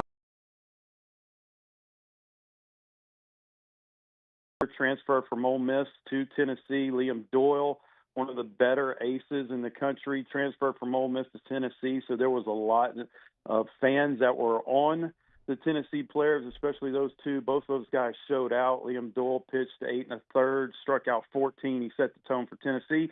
And that's the 3rd series of the year, 3rd road series that Tennessee has won. So you put them on the road, and they're no different than they are at home. And they battled it out. I mean, it was back and forth.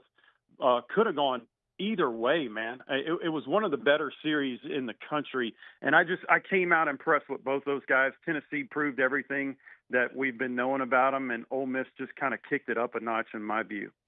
What about Arkansas and Georgia, Luch? Georgia, what an impressive bounce back to take that series from what was the number 1 team in the country. Yeah, slugfest. Another series that could have gone one way or the other. Every time Arkansas, especially in the extra inning game, 3, every time Arkansas would score, Georgia came back. It ended up winning the series in the final game on a walk-off home run. That's what you want. Georgia's hit 98 home runs this year, so they're slugging way better than what we expected after losing Charlie Condon and Corey Collins, and their pitchers are doing really well. So both those teams did outstanding. Somebody was going to lose, and it just so happened to be Arkansas. It helps the home run numbers, Luch. It helps when you're playing a Biddy ballpark, which is what they have there in Athens. Don't get me started. What's it like, 285 to right field? What a joke that place is. I know. Most of the SEC ballparks have shrunk since my era. So, yeah, I'm bitter about that too, man. The parks have shrunk a bit. The game has certainly changed. But, you look at Auburn this weekend. 385 to center. I know they got the wall and left wings being rewarded. That's what happens at Georgia. You can miss-hit a ball to right field and it leaves the yard. You're not playing the same game. Anyway, don't get me started on that. Let me get myself started on that. Luch, David Dellucci's with us. Texas. It's not Arkansas. It's not Tennessee. It's not LSU. When you look at the top of the standings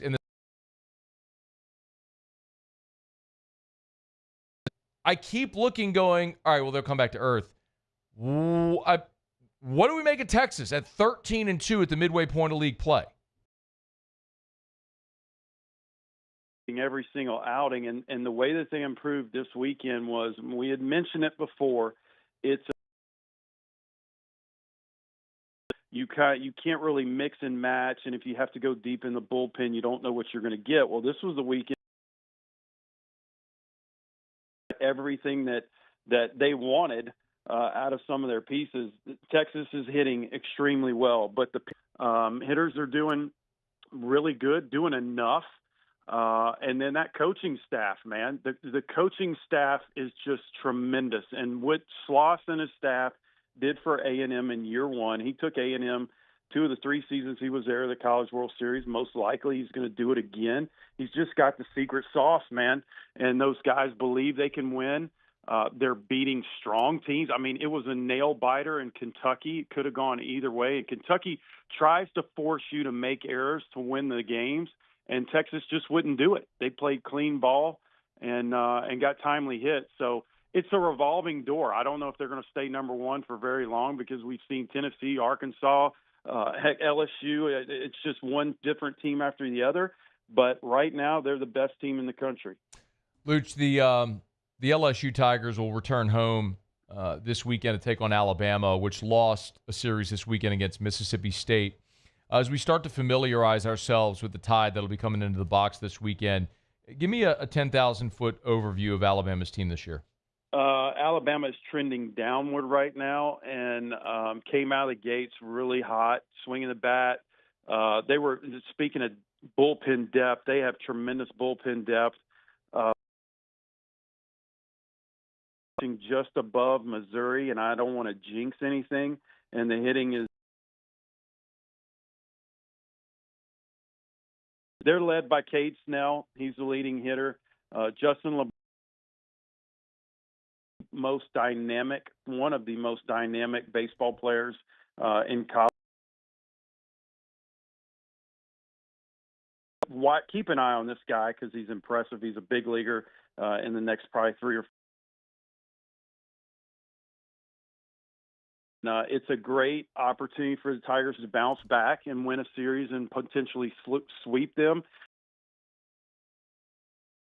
Alabama right now. David Dellucci, SEC Network. Today, talk a little SEC baseball. We always appreciate you, Luch, man. Thanks for the time. Yep, thanks for having me. Be Have well. a great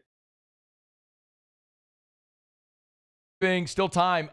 Next Friday, so a week from Friday, is when we're giving away the $10,000 cash, when we're drawing for it anyway. It's easy. Go to parishbuilt.com, parishbuilt.com. You'll see the $10,000 cash. You get all the specs, all the fine print and everything, but it's really this easy. Friday on the 25th. That's actually the day that AFR is at, we're at the Zurich that day, so we'll be on remote, but that's when we'll have the drawing on AFR. So it's that easy. You want to win $10,000 cash from Parish Construction Roofing, all you got to do is sign up for a free, no-obligation roofing inspection at parishbuilt.com. Commercial or residential repairs, replacements. We do gutters. We got a soft wash crew as well. We do it all. It's Parish Construction and Roofing. Do business with someone you know. Go to parishbuilt.com. All right, y'all. AFR Monday show is brought to you by Relief Windows. The big news came on Friday that Derek Carr could very well have time in New Orleans. So the search for the Saints to bring in a quarterback for 2025 continues, and we keep hearing lots of names. Have you heard the two that popped up on Monday? Okay. We'll dive into this next on AFR. AFR. Get Gordon. Get it done. Gordon McKernan Injury Attorneys. Tell you every day you've been injured in an accident. It's not your fault. Do what injured people in our state have done for more than 3 decades. Get Gordon and get it done. Hey, remember, right now, Gordon has the laptop giveaway going on. You can go to GordonGives.com if you want to learn more about it. GordonGives.com. Or you can go to any of the Gordon social media accounts, at @GetGordon, that's @GetGordon, to get all the information about how you can enter. If you have a high school graduate in your household, make sure they're aware about the Gordon's Grads giveaway, where they're giving away laptops, giving away a free MacBook. It's easy. All the rules are there at their social media. And you can go to gordonsgrads.com, gordonsgrads.com for all the info, gordonsgrads.com. You got a high school graduate in your home, let them know they want to win a free MacBook or laptop. You can do it. Get Gordon and get it done. At Luba Workers Comp, our journey began over 30 years ago with a simple belief. Our clients come first. At Luba, our business has always been focused on people, not policies. Through every success and challenge, we've continued to grow because we've stayed true to our values, committed to providing you with genuine dependability. Because your well-being is more than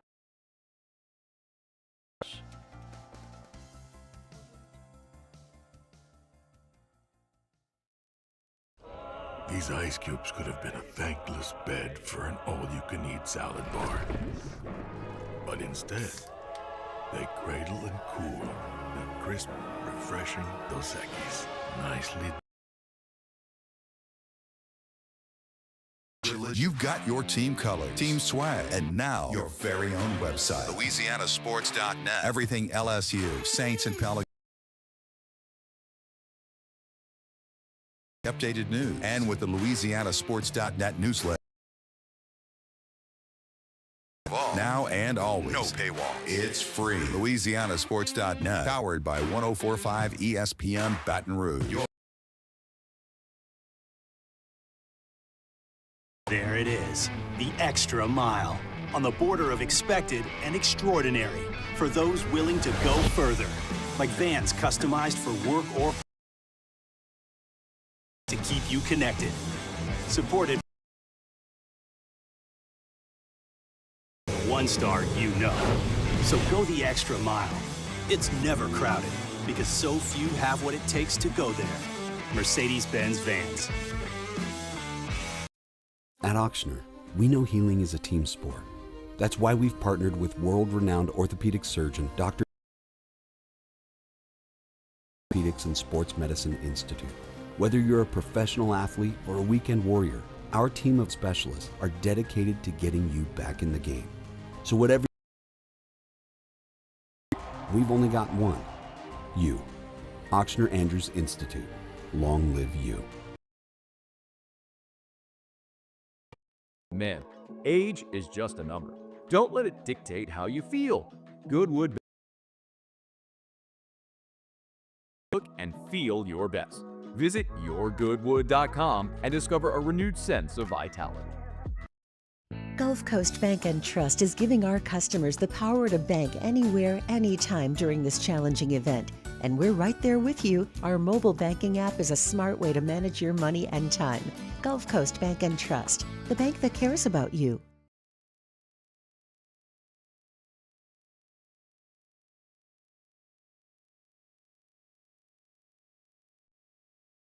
After further review, presented by Relief Windows. Windows, doors, siding, and oh yeah, they also do interior shutters. The Otter is back. How about it? Otterlocks are live over at LouisianaSports.net. Jimmy will be here in about 30 minutes from right now. We'll get the picks live on air.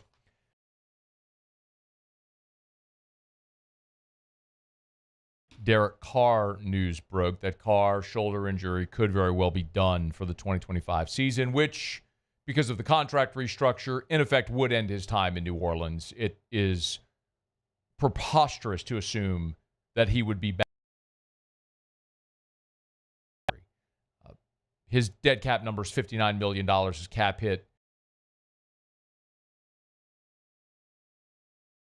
done. So his time in New Orleans.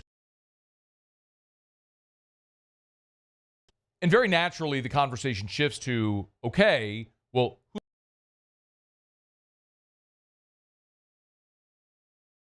you may think Jake Haener has a lot of potential. And if you think that, that's fine. I'm not going to prove it. Last year, Spencer Rattler played quarterback behind a makeshift offensive line. He was throwing to practice squad guys in NFL games. Like, you can't judge anybody based on that. Good if he had a full complement. Maybe we'll get a chance to find out. Maybe not. I don't know. Again, there's a lot of indefinite. What I do know is, ain't no way you're going with respect to Ben DiNucci. I'll remind you, DiNucci was hanging around last year. In somebody. And I am of the belief that that somebody is probably somebody's. I think you will bring in a veteran free agent and a quarterback via the draft class. Where you draft, I don't know. Is it Shadur at 9? Is it Jackson Dart in the late 20s? Do you look at a guy like Quinn Ewers on day 3? Is it Tyler Shuck? Is it Kyle McCord? I don't know. I don't know what they're going to do. I don't know what their board looks like. I'm pretty confident there's somewhere in the draft they'll take a quarterback. But you also have to bring in a veteran. Like you have to have a veteran quarterback, someone who has been a starter in the NFL.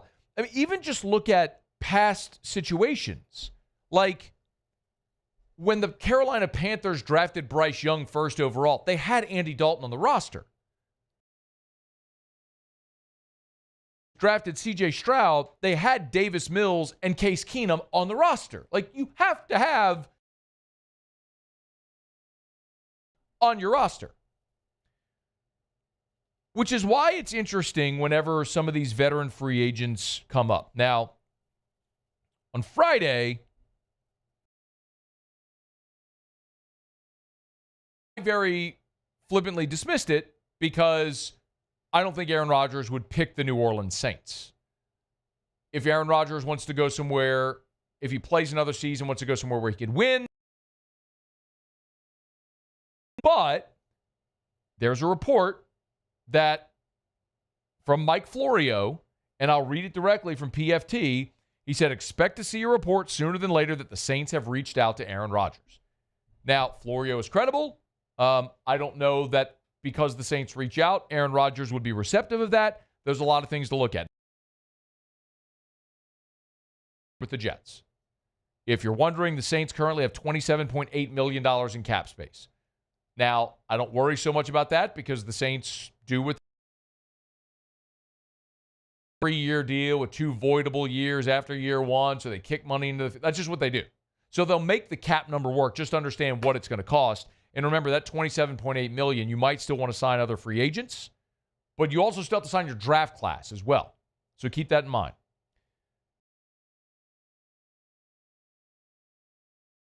For New Orleans. As far as a talented quarterback that could be available, I think that's unequivocally a yes.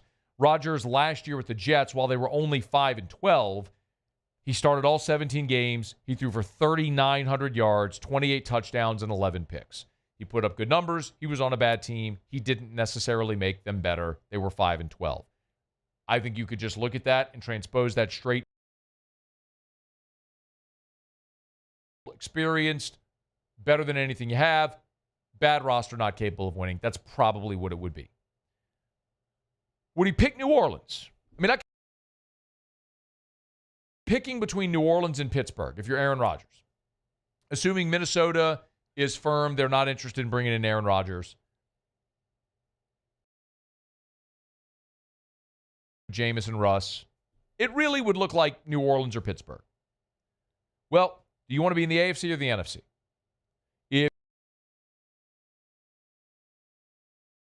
And Buffalo. And oh, by the way, I understand Mike Tomlin's a great coach. That is really unenviable to try to go think you're going to win in Pittsburgh in the AFC right now. The NFC South is decidedly more winnable. You avoid Kansas City, Buffalo, Baltimore, and then you're in one of the worst divisions in football. So Aaron Rodgers, in theory, let's say if you can get the Saints to 9-8, you're in contention for the division, and you'd be in the playoffs with a home playoff, which feels way more doable with Rodgers in New Orleans.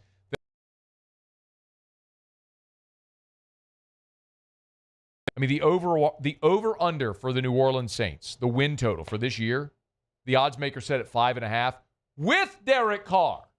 Before we knew Derek Carr was out. That over under 5.5 with Derek Carr. So I don't know how much better Aaron Rodgers makes the New Orleans Saints than what they would have been. Games, okay, then maybe they get the 7-11, or excuse me, 7-10.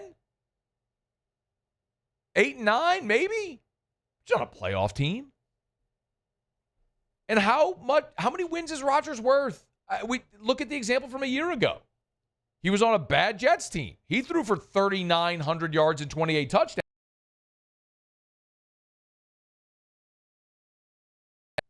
The Saints need everything. They're battling both sides of the ball. You're only going to make up so much in this draft class. So Rodgers is one. Again, Florio's reporting the other that has been bandied about, and this would be fascinating if it were to transpire, however it might transpire, is Kirk Cousins. All right, hold on. Because mostly I am there with you. The Atlanta Falcons just paid Kirk Cousins a $180 million contract. And and by the way, shortly after giving him that contract, they go and draft Michael Penix with a top 10 pick.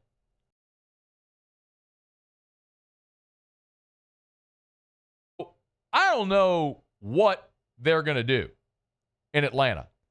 They could certainly try to trade him, but the very fair question is, like, who would give Atlanta anything for Kirk Cousins? Like we always say, if you trade for the player, you're not just trading for the... I can't see any scenario in the world where an NFL team, no matter how invaluable of an asset, for the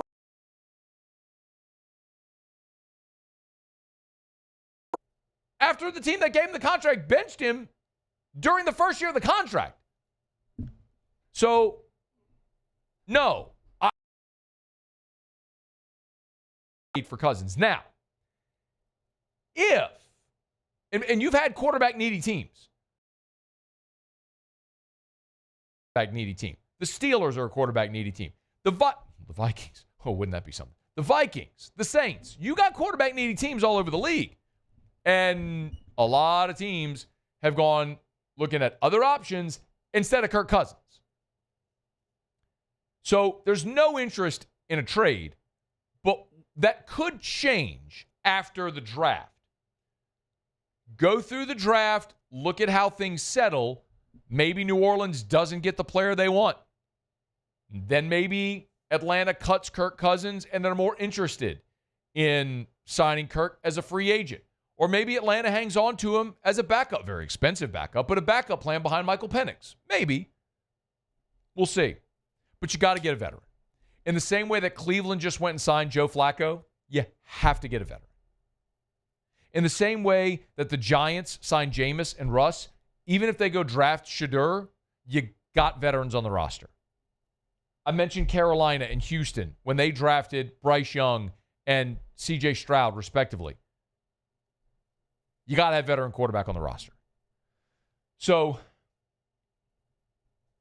I don't know if Kirk Cousins would sign with New Orleans. Like, in the hypothetical that he did get cut by Atlanta, because maybe you would sign with New Orleans because you'd have the opportunity to be a starting quarterback, which other places in the league that might not manifest if they got you sitting behind a rookie. I mean, look at Andy Dalton in Carolina.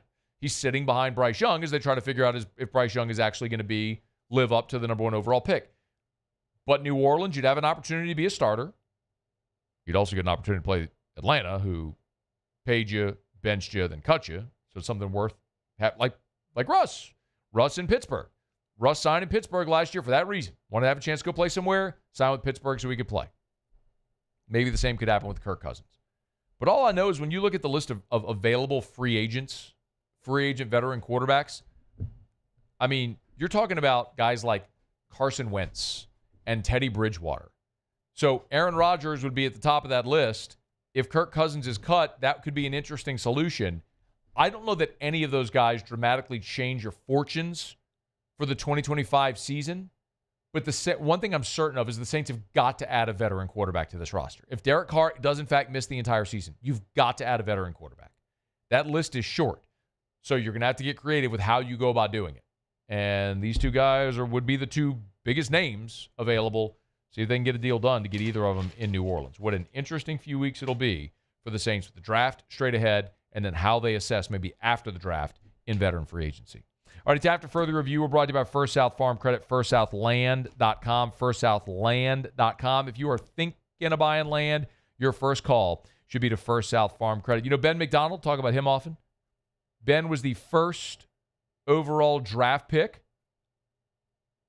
And his first call when he bought his hunting property in Mississippi, by the way, was First South Farm Credit. So go to firstsouthland.com, firstsouthland.com. Remember, there's great tax benefits as well as we're creeping up here on tax day, which is tomorrow, April 15th. Ugh. Remember, as a landowner, you incur expenses. Those are tax deductible. So ask your CPA about the benefits of owning recreational timber land. First South Farm Credit can help. Your first call should be to First South Farm Credit. Go to firstsouthland.com. That's firstsouthland.com. All right, y'all, it is After Further Review. What a good show, man. We appreciate y'all hanging out with us. I did give you as we started the show today, my takeaways from the spring scrimmage. Talked about LSU baseball being swept at Auburn. We did start hour 2 discussing the tragic events this weekend involving Kyren Lacy. Jake Madison was here last hour as well. David Griffin fired on this Monday, the day after the Pell season ended, the worst Pell season since the 2004-2005 18-win Hornets, who then drafted Chris Paul.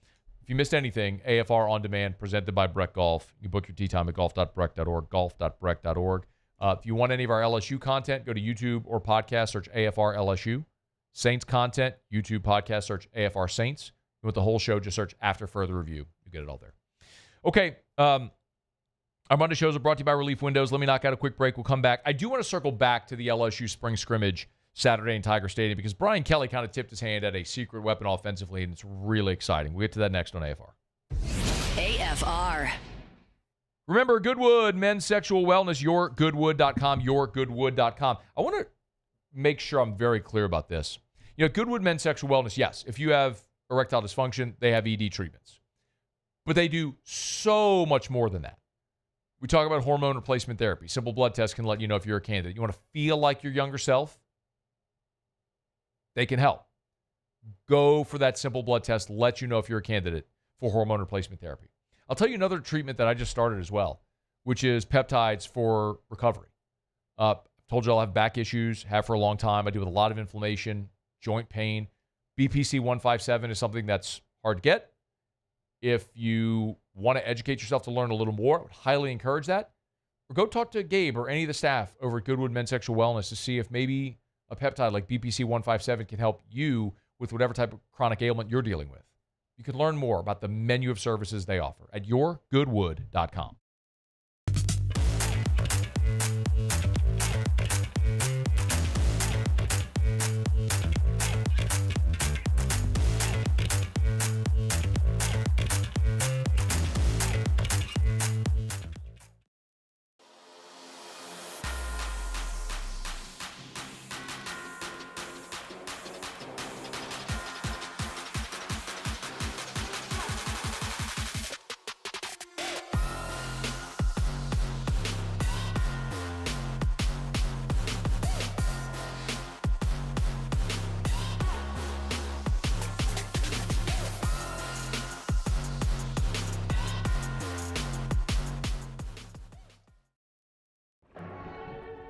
These are the luckiest ice cubes in the world. They could have been a thankless bed for an all-you-can-eat salad bar. But instead, they've been called upon to cradle and cool a crisp, refreshing Dos Equis.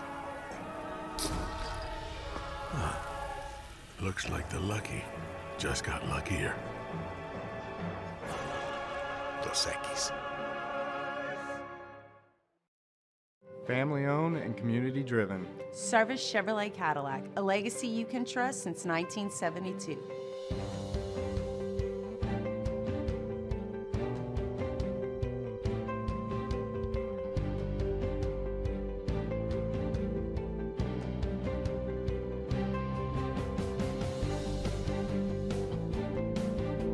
Service Chevrolet Cadillac, our family serving your family. For over 50 years.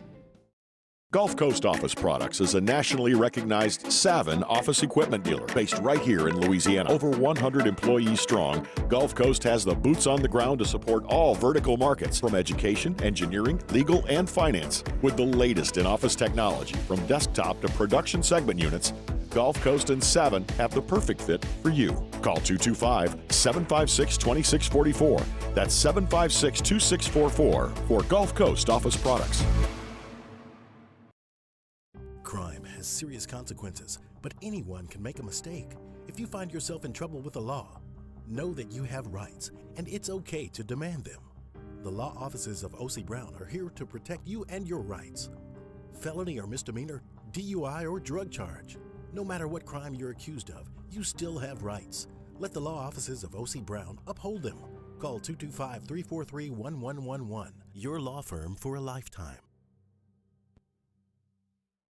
Looking for the ultimate game day experience? Come to the Queen Casino in Baton Rouge. Savor game day platters and snacks, plus drink specials at 1717 Kitchen and Cocktail. So come out for After Further Review, presented by Relief Windows. Windows, doors, siding, and oh yeah, they also do interior shutters. Jimmy will be here in 10 minutes for Otterlocks.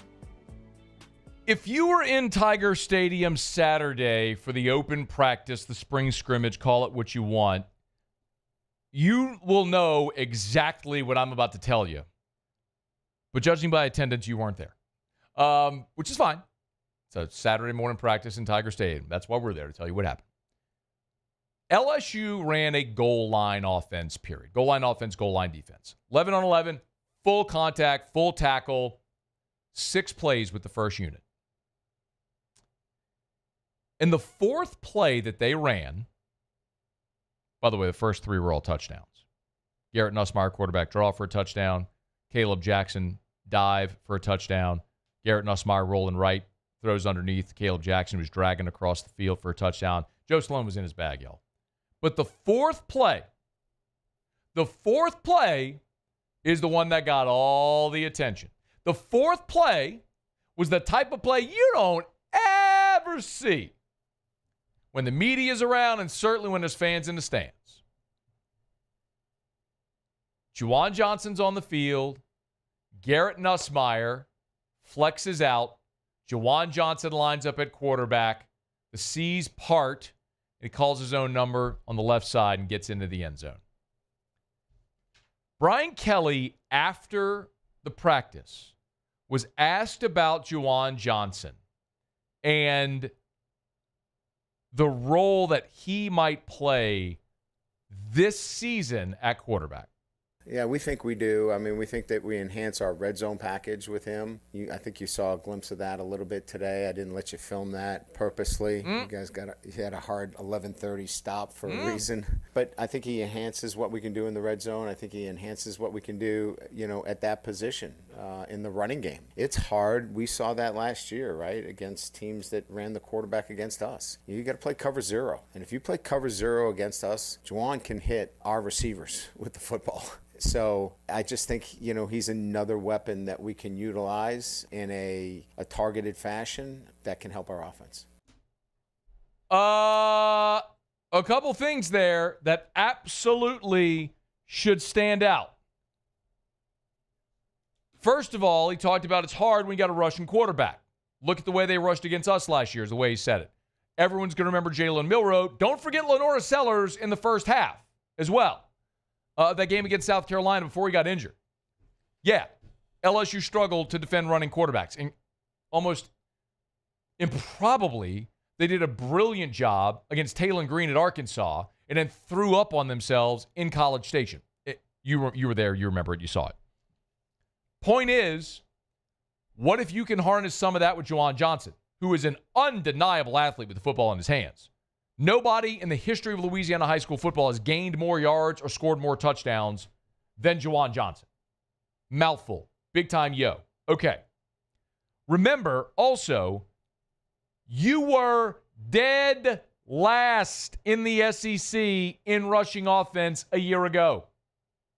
That's with an offensive line that includes a dude that might be the first offensive lineman taken, another 3-year starter that's probably going to be a second-round pick, and another in Miles Frazier, who is on a list today at ESPN.com as one of the sleepers of the draft, and they're likely targeting him as a third-round pick. Oh, and you also had Garrett Dellinger, who was your highest-rated run-blocking offensive lineman on the season. That offensive line struggled to run block. You lose 4 starters. There's going to be a giant question about your ability to run the football this year behind a makeshift or new offensive line. I'm not saying you can't. I'm just saying it's fair to ask the question if you'll be able to. And if you're intentional about being better, in what ways can you be better? Oh, I got an idea. How about you put the very natural, gifted runner in packages at quarterback, especially in the red zone, where you were bad last year in the red zone. Maybe you find a way to give him a different look. That's one thing. Oh, yeah, he'll help your running game. A running game that was dead last in the SEC last year, you had another wrinkle? Yep, like it. Number 2, you heard Brian Kelly talk about if teams play cover 0 against us, Juwan can hit our receivers. He was talking about throwing the football. Cover 0, if you're not familiar, means there's no safety. So if you're cover 1, 1 safety. Cover 2, 2 safeties. Cover 0 means the safeties come down in the box. There's no deep safety on the field, meaning your defensive backs are in man coverage. And I don't know if you've listened to me or anybody who has put eyes on this football team in spring. LSU got lots of receivers, y'all. Lots of them. I mean, you return Chris Hilton and Aaron Anderson and Xavier Thomas, and you throw a freak show like Trey Green out there, and you added Bauer Sharp, and oh, by the way, you added Nick Anderson, who averaged like 20 yards a catch 2 years ago at Oklahoma before he got hurt. You had Berrien Brown as the fastest player in college football. Yeah, go guard all our guys' man coverage. My guess is one of our guys is going to win their one-on-one. That's probably how that's going to go. And if you do, Juwan can hit him. That's Brian Kelly saying we ain't afraid to let that kid throw the football because he threw for 10,000 yards in his high school career. Pretty comfortable throwing the football, especially to freak show receivers who are wide open down the field. Okay. He also joked, we had a hard 11:30 stop on letting you film it. That's true. We're in the press box, and the graduate or the student SIDs are walking by going, all right, guys, no cameras this period, no cameras. Like they would not let us film that. If this was a different day and age, like last year, that spring game's on TV, they don't run that play. They're not practicing that package. Brian Kelly rolled it out there, though, because there was no cameras rolling. But we saw it, and he talked about it, and that's in the arsenal. I bet you they're going to use it. You don't bring in a guy like Juwan Johnson and just waste him for 4 years. And they've wasted him for 2, trying to figure out where he fits. Is he a safety? Is he a cornerback? Is he the star position? Is he a running back? Now he's back at quarterback. You got to find a home and let a guy like that impact the game in some way. And maybe this is the way, this package, whatever he'll have, that quarterback, is how he will impact the game. And I think we will actually see that. Like, I don't think that's a bluff. I think we will see Juwan Johnson run that package in games effectively for LSU. The other thing Brian Kelly also mentioned, remember, Caden Durham was out with an injury, ankle injury, not thought to be serious. So Caleb Jackson took all the reps with the ones, meaning Harlem Berry, 5-star freshman, early enrollee, number 1 running back in the country, took the reps with the 2s. And Brian Kelly was asked if Harlem Berry could end up being legitimately the number 2 running back on this team behind Caleb Jackson. He's a natural runner of the football. He sees things that you just don't coach. And, the great backs just have that natural, uncanny ability to see things on the move. And, you just let it go. He's got to be coached on protections. He's got to be coached on scheme. He's got to be coached on how to eat. He's got to be coached on some other things. And we're doing it. And he's very receptive to that. I didn't mean to imply other, but he's really good. And I think he lives up to the billing of the best running back in the country because of his just natural instincts that he has as a running back. When they went in the full scrimmage, I said Caleb Jackson, by the way, as number 2. Caleb Jackson is the number 2 behind Caden Durham. When they went to the full scrimmage period, I charted play-by-play of the first team, but I just had notes when the 2s went out there. Harlem Berry was running a stretch play to the right side, and forgive me, I had binoculars but didn't get the number of the linebacker. Juked a linebacker out of his cleats and had a 23-yard gain on a run around right end. That is a dude who is ready.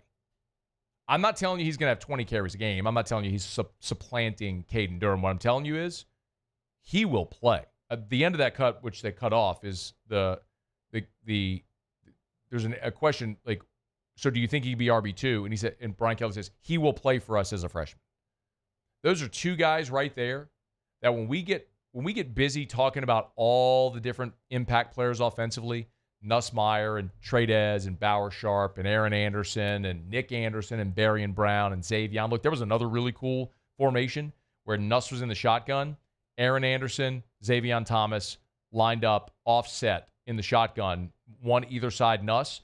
Anderson went right. Thomas went left, took the handoff, went around left end. Like, they're going to use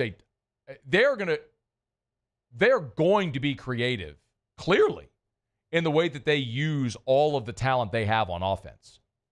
But we have not spent enough time talking about Juwan Johnson and Harlan Berry because I think their roles are going to be small and situational, but I think their small situational roles are going to be impactful leverage spots for LSU on offense. Don't lose sight of those two guys. A couple of secret weapons LSU's got cooking up right now, and Joe Sloan's in his bag, figuring out ways to use all the talent he's got. All right, it's after further review, y'all. We'll now got our final break of the show. We'll come back. Monday show is brought to you by Relief Windows. Jimmy will be here for Otterlocks next. AFR. Make sure you give our friends at Glow Resources a shout. Love being able to tell you about Glow Resources. GLO, glowresources.com, glowresources.com. They are complete employer solutions. If you're a business owner, hiring manager, ops manager, you're the person in charge of having the right people, you need Glow Resources. GLO, glowresources.com. Remember, at Glow Resources as well, they've got the professional placement division. So it doesn't matter what type of job you're looking for. Civil construction, maritime, service companies, appliances, doesn't matter. Skilled blue-collar labor or their professional placement division. They hired an engineer from India and placed them in a job in Houston.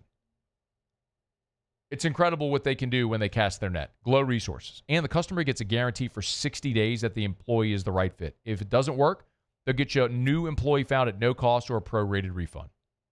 It's Glow Resources. GLO, glowresources.com. At Auctioner, we know healing is a team sport. That's why we've partnered with world-renowned orthopedic surgeon Dr. James Andrews to create the Auctioner Andrews Orthopedics and Sports Medicine Institute. Whether you're a professional athlete or a weekend warrior, our team of specialists are dedicated to getting you back in the game. So whatever your reasons are for reaching your personal best, we've only got one. You. Auctioner Andrews Institute. Long live you. At Bayou Automotive, we believe in a sales process that puts you first. We want you to experience an easy purchase with clear pricing and great service. Let Bayou Ford and Bayou Chrysler Dodge Jeep Ram be your trusted partners in finding your perfect vehicle. The crew at Bayou Automotive is going to do right by you. When it comes to choosing energy for your family and your home, make the smart choice with natural gas. You can count on efficient and affordable natural gas to keep you comfortable and reduce your environmental impact to help protect our planet. Together, we're fueling our energy future. Atmos Energy. At Bayou Automotive, we believe in a sales process that puts you first. We want you to experience an easy purchase with clear pricing and great service. Let Bayou Ford and Bayou Chrysler Dodge Jeep Ram be your trusted partners in finding your perfect vehicle. The crew at Bayou Automotive is going to do right by you. Looking for the ultimate game day experience? Come to the Queen Casino in Baton Rouge.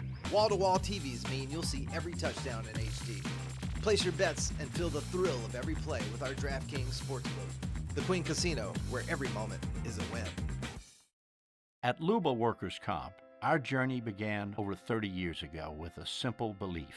Our clients come first. At Luba, our business has always been focused on people, not policies. Through every success and challenge, we've continued to grow because we've stayed true to our values, committed to providing you with genuine dependability. Because your well-being is more than a priority. It's our purpose.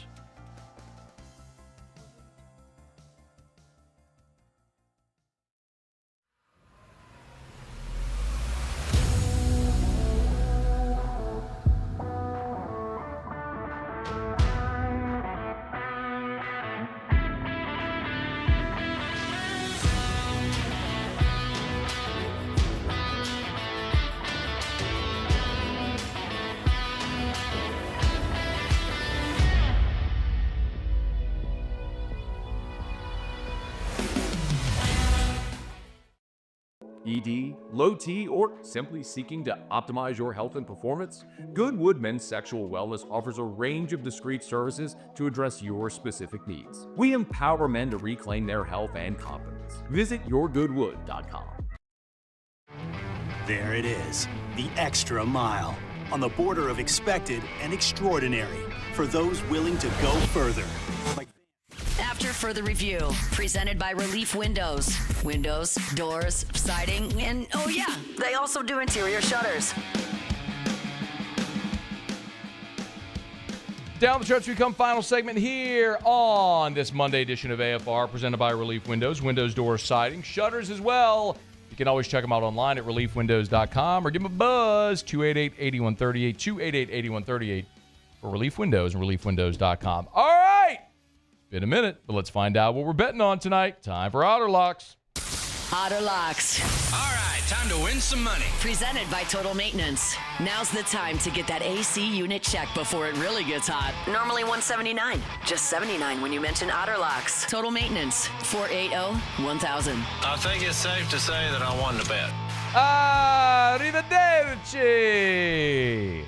The Otter back from Monaco. Ciao, Otter. What's happening, man? Yeah. How are you? It was good. It was a great trip, man. Are they French there? Are they Italian in Monaco? What are they? It's French. It's the French Riviera. Ah, oui. It is. Oh, okay. It is. I mean, 20, 30 miles from the Italian border. Yeah, that's why I thought they might be Italian because it's right by Italy. I mean, but what do I know? So when Berrettini was playing, it was a very pro Berrettini crowd at the Monte Carlo Country Club. So rough life. Tell you what, beautiful setting. Kids, go into midday radio in Baton Rouge. That's how you end up doing country club tennis vacations on the French Riviera. Yeah. It's good to be the Otter. Good trip, though, man. No kidding. Recharging my batteries. So, no kidding. Enjoyed it. I watched the entire Final Four on the trip there. That was crazy, man. You talk about some collapses. Yeah. So that was wild. And Max gave you a first-round winner, huh? How last about week? it, man? I On mean, Justin Rose? 66-1. I mean, how about Max dealing out a 66-1 winner? I hope y'all were playing along, man. Y'all weren't. Woo! Yeah. So that's all you had last week, huh? Was just Max on that one day? Yeah, that was it. It was the Masters. Yeah. And the Masters was and it was funny because the first golfer he crossed out was Rory. He just didn't think he had it in him. And boy, he tested it. First Masters winner to have 4 double bogeys in the course of it. So it was schizophrenic golf, to say the least, yesterday. Most of the weekend. 4 lead changes on a Sunday. That's a lot. Let's get to we got 3 games that are going at 6:05, 6:10 range. So we're going to start off in Yankee Stadium, Kansas City. And this is a big-time pitching advantage here. Lugo against Carrasco. Lugo was top 3 in American League Cy Young last year. He's picked up pretty good from where he was last year. Pitching advantage for Kansas City over what's the name? Salvador Perez got out of his funk with a 2-run homer yesterday as well. So Kansas City plus 123 is the best I can find right now on the money line. Tampa Bay is, they're playing in Steinbrenner Field in Tampa, which was, maybe 5 minutes from where the Tigers have played many of their bowl games in Raymond James Stadium. But anyway, they've dressed it up and redid all the signage, but they're playing well there. They're doing really good. Another weekend series win over the Braves over the weekend. So I'm the Boston Red Sox needed an unbelievable performance by Ocean Springs Garrett Crochet. No hit them through 7. But they're not hitting. And Tanner Houck is struggling. We can take Baz over Houck today in that one. Minus $1.18 or so at DraftKings. That's what I'm looking Tampa at. Bay Rays. And then Toronto and Atlanta took it about 2 teams going in different directions. And Atlanta, they started out with that, struggling when they played San Diego and the Dodgers to start things off. Those are 2 of the best teams in baseball. But Toronto has got a little something going, and they win the series 2 out of 3 against Baltimore on the road this past weekend at Camden Yards. The one they lost, they gave up a 3-0 lead on Saturday, so a light price. 2 really down-the-line pitching, young pitchers. Easton Lucas has been really good out of Pepperdine. Minus 108 is a very cheap price as well. So going with some of the teams that are starting out a little bit stronger against some of the teams that were expected to do better, but struggling right now. 1 minute. All right, Kansas City, Tampa Bay, and Toronto, the 3-pack in the MLB for the Otter. Those are your Otterlocks. You can always get them at LouisianaSports.net. Where are you tomorrow? We're at Doe's Eat Place on Government Street in the heart of Mid-City. All right, Otter. Welcome back. We appreciate it. We'll talk tomorrow. Thank you, buddy. Good luck. Be well. We're brought to you by Shawbills Tire and Auto Service, ShawBillsTire.com, with locations all over South Louisiana. You're never far from a Shawbills location. You need to buy tires. We're getting toward maybe that spring break road trip for some of you. Summer's right around the bend. You need tires. You want the best tires on the road at the cheapest price possible. You go to Shawbills, where, of course, they'll always treat you like family. Modern Tire Dealer of the Year. National award from Miss Beth Barron over at Shawbills, because they're the best. ShawBillsTire.com. Shawbills. We keep you rolling. Okay, y'all, that's going to do it for us here. Thanks for being part of the show. Muse Pauly, thanks so much. Y'all have an awesome night. We'll see you tomorrow at 3. AFR. Gulf Coast Bank and Trust is giving our customers the power to bank anywhere, anytime during this challenging event. And we're right there with you. Our mobile banking app is a smart way to manage your money and time. Gulf Coast Bank and Trust, the bank that cares about you.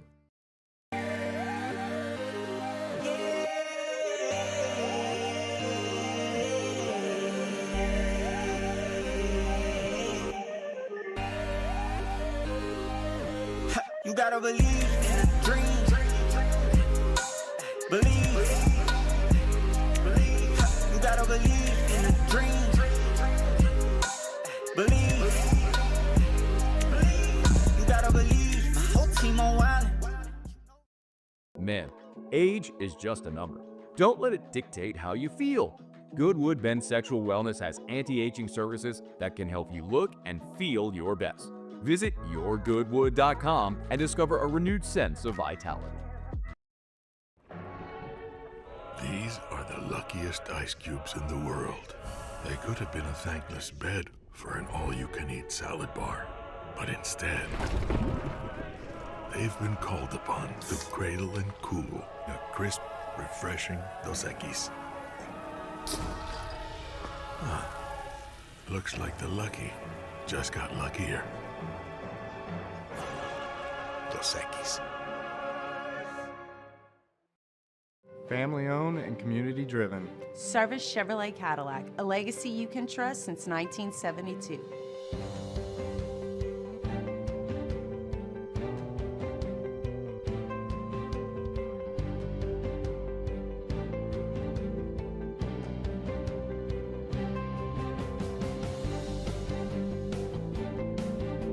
Service Chevrolet Cadillac, our family serving your family. For over 50 years.